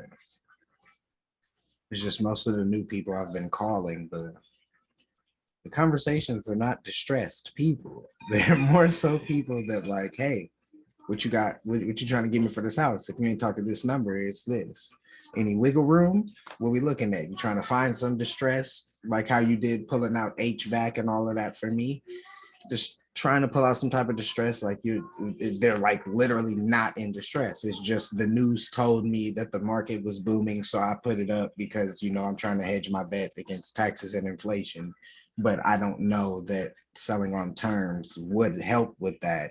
I just know if I get this amount of money that I put up for this house, I'll be fine. Because in my mind, that's enough money to hedge my bets against taxes and inflation. So I mean, I'm just brainstorming here, but you know, keep in mind, I'm green to the business, but it's because I'm a knucklehead and I do a lot of FISBOs. I look at a lot of FISBOs. It's just because of that reason. I'm kind of the guy that they're like, don't do that. And I'm like, but if I do it, I know that it puts me at a better standard that now people are gonna be like, it can be done and I can lead away. But they know, I mean, if they sell it cash, they do know that they're gonna have capital gain taxes that they're gonna come, they're gonna be hit with. Like, even when you say that to them, they're like, somehow they're not even worried about that. Because you're looking at 23 to 27%, depending on where you're at, right? And I do a lot of California, so hey, you see how these prices are over here. That you're probably looking more at 27% in your neck of the woods. That's what I'm saying. That 27% on, you know, an $800,000 house is a pretty penny. Yeah. So I don't know. I have a question. I had a call today, and she has a vacation home, free and clear, and it's a new build, 2021, and she want to get rid of it because she doesn't. I guess she thought she would be down in Florida more, and she's not, because she doesn't live in Florida. And I suggested what you guys are talking about, terms and monthly payment and capital gains. And she kind of did me the same way. She was like, no, you know, I just want cash. And I'm thinking, I got stuck. I didn't really know. I could call her back. I mean, you know, the call is still kind of went well. So how would you handle that when it's a new build? She's going to want retail because she just purchased it December 2021. Okay, what's she owe on it? Nothing. It's free and clear. It's free and clear. What did she pay for it? Cash. $330. $330. And the ARV? So she gets full market value. There's and no. She's located where? She's in Florida. In Florida. And, so Florida's going to be 23%. So you do 330, calculate 27% taxes. Okay. Okay. Yeah. And you throw that at her. Yeah, because you're following back up with her. This is a second call. So yes, now you have the leverage of going back, like you said, and using what actual capital gains tax would be on her property. And you said 22%? 23%. 23. Okay. And it's no comps because it's a new build. So Right. I can't even comp it. No, I understand that. But that would be, I mean, that would be my approach, Okay, thank you. especially if you had good terms. Yeah, I would say that too. Yeah, trying to double back on her with that. Use the whole capital gains tax thing and figure out what that number is and start subtracting numbers if she sold it cash from the number that she wants it at. And from that point, now she has an understanding of what's going on to where you could double back about the payments or not. And it's sitting vacant. So that means they got to, well, yeah, no, if she owns it free and clear, as long as nobody's using any type of utilities, there's no payments on it. Well, I mean, you Other got a big than- asset on your side. Yeah. If you ever have any questions, you know, your mentor is right there. Be it and all. Yes. I'm off the phone. What's crack lacking? boy. I missed the question. Oh, yeah, answer that question. What's I mean, up, if it's Evan? vacant, she's Dan? paying taxes still on it. Yeah. Mhm. And she has a And small that's set it, of yeah. HOA. She's still an HOA and a monthly taxes Really, I'd say, on a you know, property. I'd ask her why doesn't she list it? You know, and then tell her the benefits of, you know, going with a cash offer rather than listing it. Or And renting. Why she's not renting either? Yeah, I asked her, I said, why aren't you not doing it? She said, well, it was supposed to be a vacation home. And I think she probably had something in her head that, you know, how you plan and it didn't work out the way you planned it. So I asked her, I said, well, if you don't sell it, what are you going to do with it? She's like, I don't know. And where did you stop? Did you stop responding right there too, or no? Well, I kind of stopped when I mentioned terms because cash is out because she just bought it December 2021 and she bought it as a new build. She paid $330 free and clear. And so I was like, well, what about terms? And she said, so I went on to explain, you know, why don't you get a monthly payment? And then I just lost my train of thought, what I said to her. And I said, so you'll save on capital gains. And she's like, I don't want, I'd rather have a cash offer. And so that's where I kind of got stuck. Did you tell her where was she buying a Ferrari? You know, no, I didn't even think about that. You make it a joke. Yeah. Wow, what are you gonna buy a Ferrari with this money? No, I'm not. I'm gonna buy another house. Are you an investor? Yes, I am. Now you found their goals out. What are you gonna buy a Ferrari? No, I'm gonna go on vacation. So why do you want to pull all your money out and just put it in? What are you planning to do? Put it in the bank? You start paying that picture. Why would you want to do that? You're not even gonna make money doing that. You're gonna lose money doing that. Sometimes Where's this so what lady happens at in is Florida? what up? Where's this lady in Florida? What city? She's Sun City Center, Florida. Okay, so she's Central Florida. Yeah, I live in Florida too, so she's Central Florida. Yeah, she says she's about 20 minutes from Clearwater. She's 20 minutes from Clearwater. Okay. So her property tax are between 5,000 and 7,000. Okay. Man, I They love do. having an OG Yeah, he knows it. because it's his state. That's what I'm saying. And Florida's so hot right now that I'll be looking over there for anything and everything. Carlos said he buying anything in Georgia and Florida. The closer to Atlanta you is, the better. The closer to Disneyland, the better. Yeah, bro. I'll probably start getting South Carolina properties too. I hear it's fire. Oh, for real? I got a South Carolina property. Oh, I'm gonna save it. I'm gonna save it. That's cool. I got one for you already. Yeah, I but got one. Ronnie, what makes things easier too is the better you can start to explain stuff and bring the reasons out, the easier it is for you to close the deal. A lot of people just don't know how to put terms together correctly, like in a sentence. And then a lot of them also on top of, if they figure out how to put the terms correctly in a sentence, they don't really know how to bring the benefits of selling it like correctly. Like, oh, well, we can save on capital gains. Oh, okay, well, I'm not really worried about that. What are you planning to do with your money though? If you can start painting the picture like that, well, what are you going to do with your money? You're going to buy another home? No, I'm just going to use some of it for this and I'm going to put it in the bank. Why would you put it in the bank if the bank's not going to pay you money? You'd actually lose money. When you start painting a picture like that, then you start opening their eyes to stuff that they've never seen before. And especially if you're just offering them terms and not really breaking down a story to relate to terms so they can understand it better. You give them an idea, but you don't really break it down, so they're not comfortable talking about it. And if you don't insist on certain things and ask the right questions, you'll never know if you can turn their mind around, or not really turn their mind around, I guess, open their mind to the subject. Because there's a lot of times where they tell me no, no, no, no, and then I start going in like how I do all the time. And then eventually they're like, wait, what? And you guys already seen it multiple times. It just happens, you know. And like I told her, you don't need to have distressed sellers. Once you start just bringing out the benefits to this, or bring out, you know, what's the reason they need so much money, and you find out it's not a lot, you have an opportunity to try to convert them to creative. But in the end, they're going to make the decision they want to do in the end. Right. And that's where I am, because I just started pitching terms this week. That's why I started with you. I think I started with you on Tuesday. What's today? Thursday? I forget. Anyway, it's been a day or two that I've been with you. So that's why I want to start building so I can speak clearly and where they understand. You guys should, like, if a lot of you guys need help, like remembering the basics or remembering how to disqualify to go into terms, you should probably put that on a sticky note, and then put it on your laptop or on your desktop right next to the screen. So every time you're making a phone call, it reminds you to remember to get the basics, and then it reminds you to rule out cash. If it doesn't work, go to listing it. That's going to help you out getting into the conversation of going to terms.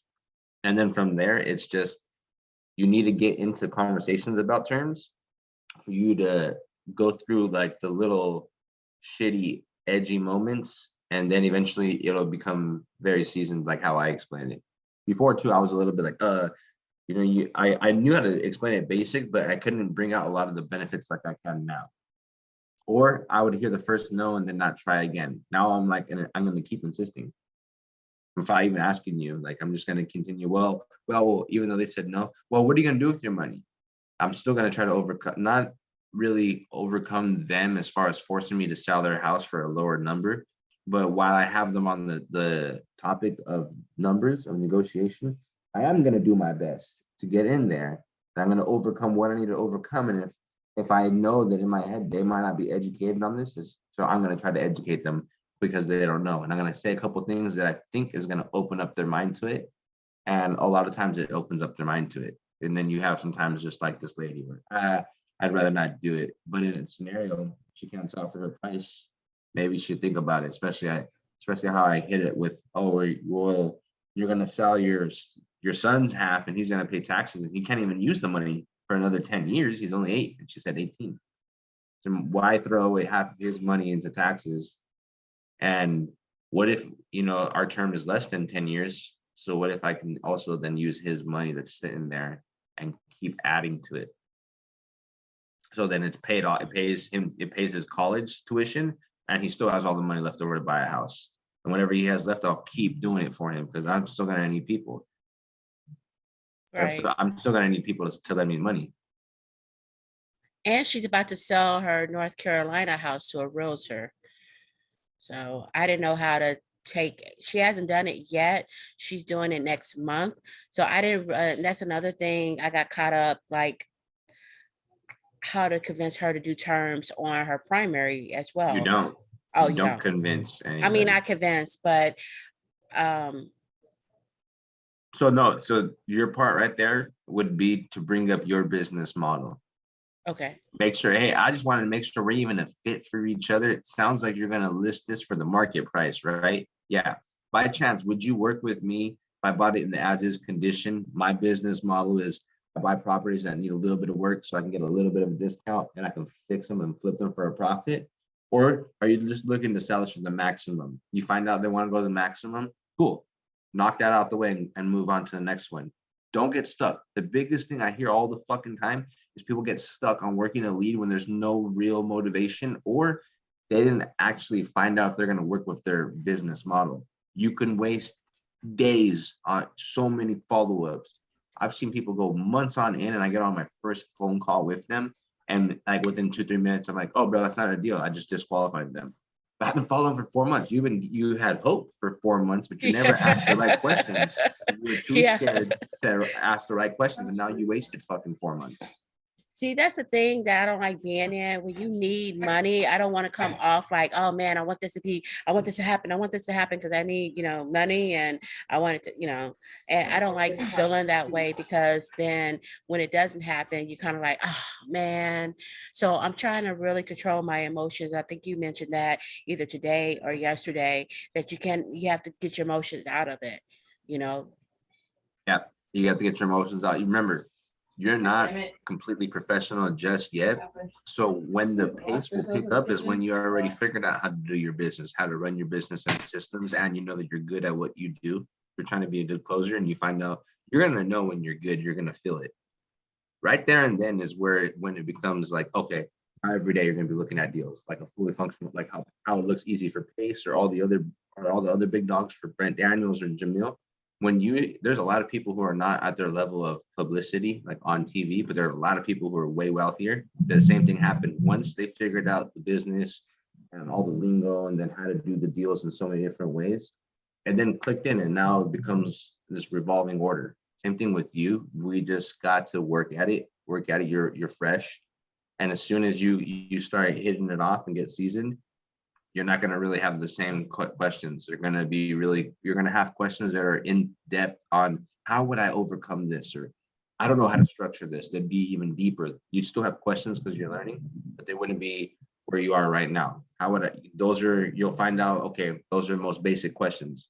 Maneuver through the business model, maneuver through the 4 pillars.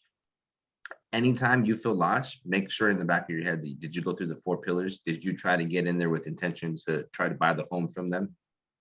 If you're getting lost, is you put more practice in and remember the basics.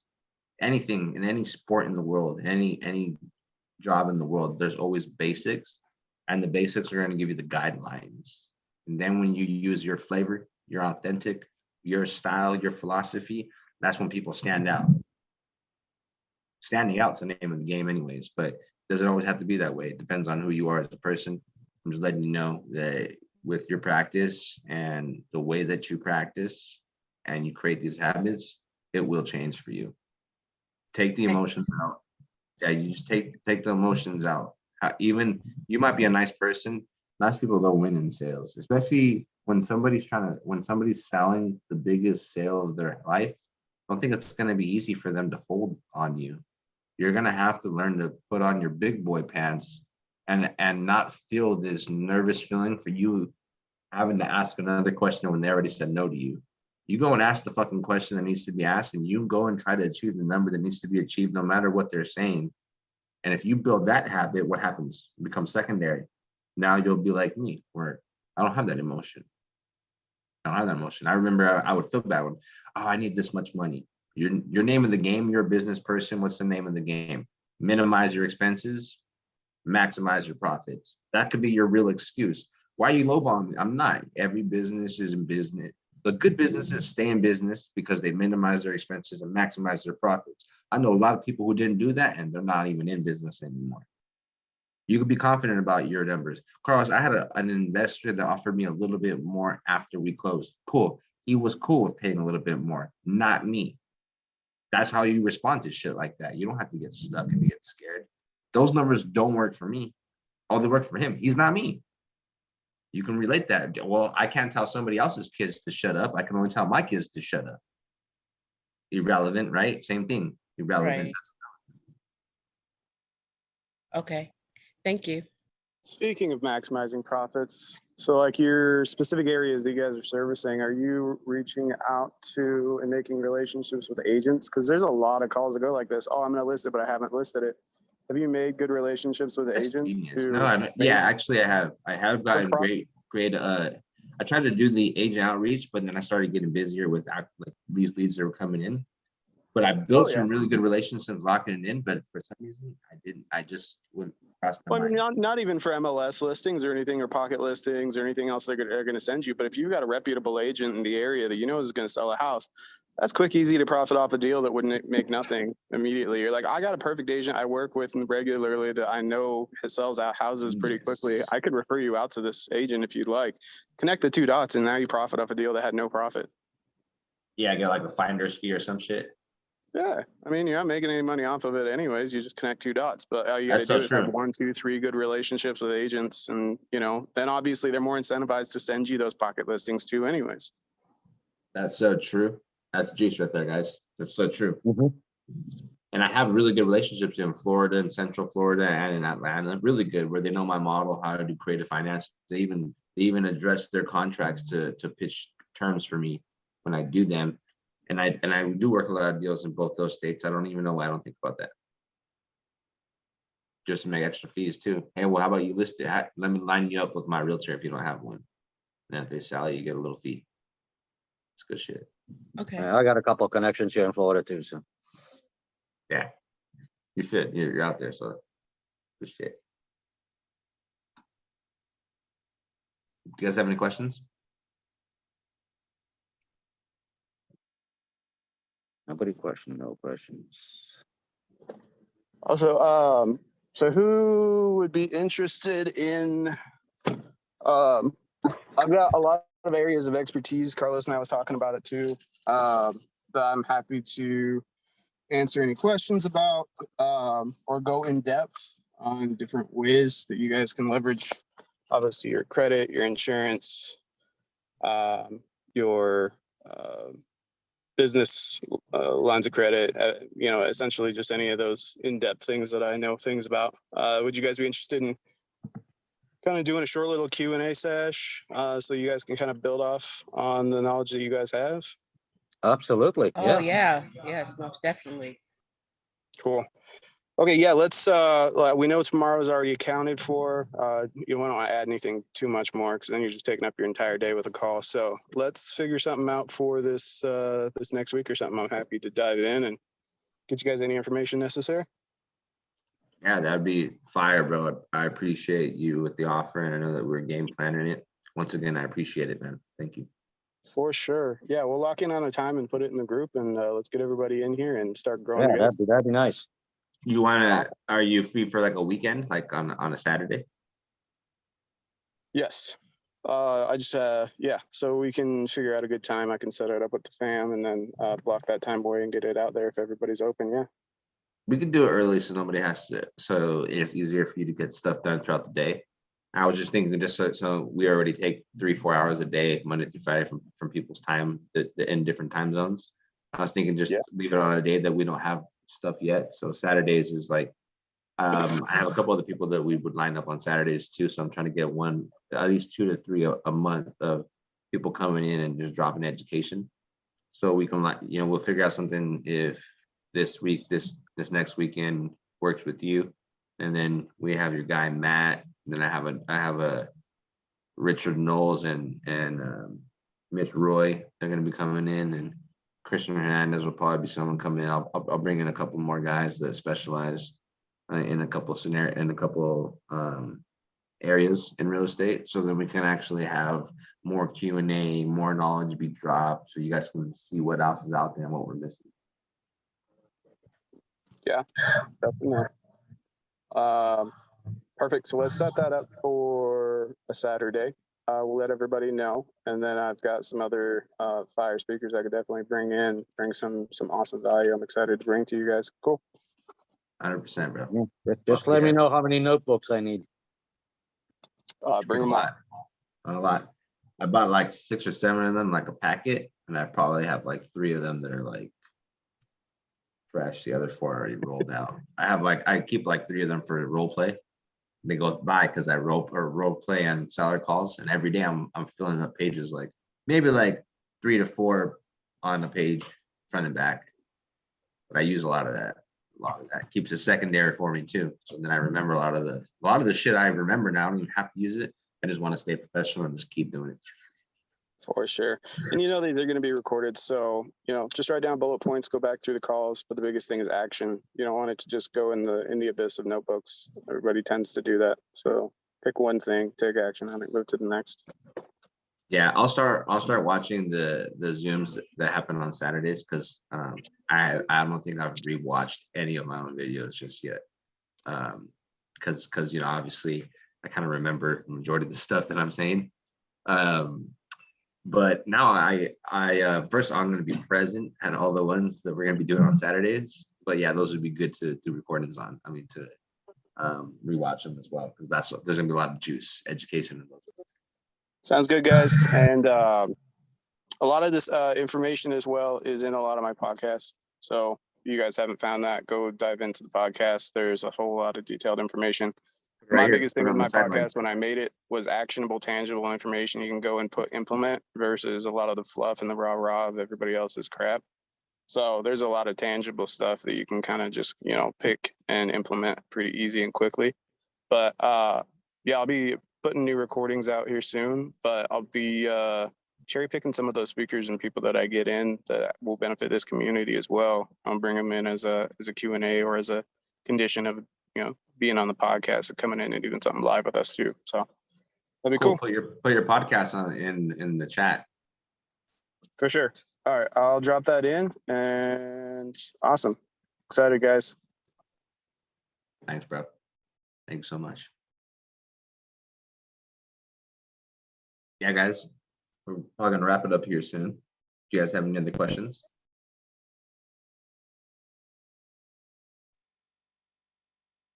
At this moment, no. I don't really know how long it would take, but if you could show me really quick how to run those comps, Carlos. Oh yeah.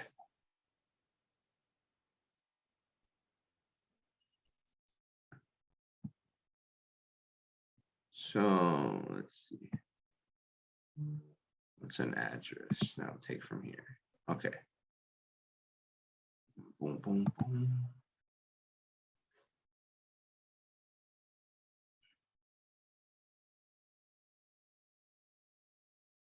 All right. So we'll just click any address, right? We'll do this. So you can use free websites or paid ones that have badge. I like Zillow a lot more than most of them. And then there's Redfin, there's Realtor.com, there's Propsy, there's Privy, there's probably Crapload more crap.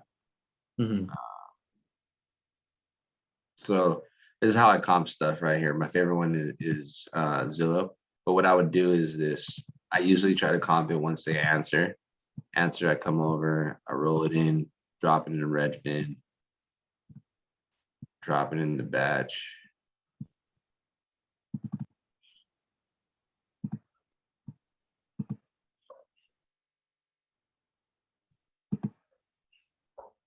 So if you don't have batch, it's okay. So do you have batch or no? You just have Redfin, Zillow, Realtor.com? Yeah, just not batch. No to batch or yes? No to batch. Okay, cool. So we won't go over batch then. So Zillow, right? You click on, you drop the address in there. You can run down, see what that's the estimate. I don't really bank off estimates. What I'll do is this. I'll scroll down and here's these. These are comparables. This is a map right here. This is your subject property.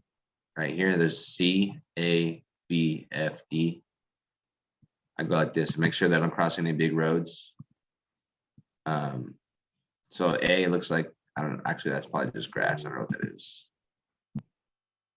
All right, like a little creek. So typically I try to stay even on the same side of creeks. So these right here, and even this. So these would probably be more of your best comps. The C is probably obviously the most comparable since it's in the same neighborhood, but you can roll up here and you'll just see A sold for 511, 515. This is C. This is the one right next to it for 530. 4-bed, 2.5 bath, 505 for D. So you're basically just found out that your ARV is close to 505 to 515. You're 1,700 square feet, right? This is why you're talking to them, asking them questions. This is what I do for Zillow. Zillow normally has the same thing. This one's pre-foreclosure, but when it's not like for sale by owner or pre-foreclosure, it has the same thing. It has like the comparables. You'll scroll down and there'll be some properties right here. And right under it, we'll have a button that says see comparables. And you click on it and it'll show you a map. Those ones are really cool right off the bat. You can see comparables. Now, Ed Charger and Abraham Gray taught me how to use Zillow just by using the filters. And so what I do is I use the square footage and I use the year built on it. And I do 10 years before and 10 years after the year built, and 250 square feet more or less from this. So look at, we're at 1750 and 1995. So I'll come over here and I'll hit 1500 and I'll hit 2000. And then it's 1995, so 1985 and 2005. You scroll down and we'll go for 90 days. And then if we don't find anything for 90 days, we'll go to 6 months. Let me just recheck. I got it right. Yeah, 1995. Okay. So I'm going to find out what's sold in that type of comp in the last 3 months. Let's see. So you see right here how it says results within 1 mile. Mhm.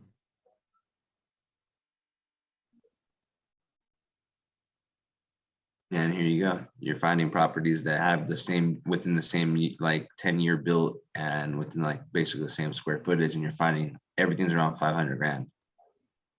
Yeah. That's how you find your comps. Now, that's the easiest way. I like doing it with these. Remember, 6 months you could have gone just to see if there's more, and you find out there's a shitload more, all around the same stuff, 500 grand. And that was that. It's pretty simple, huh?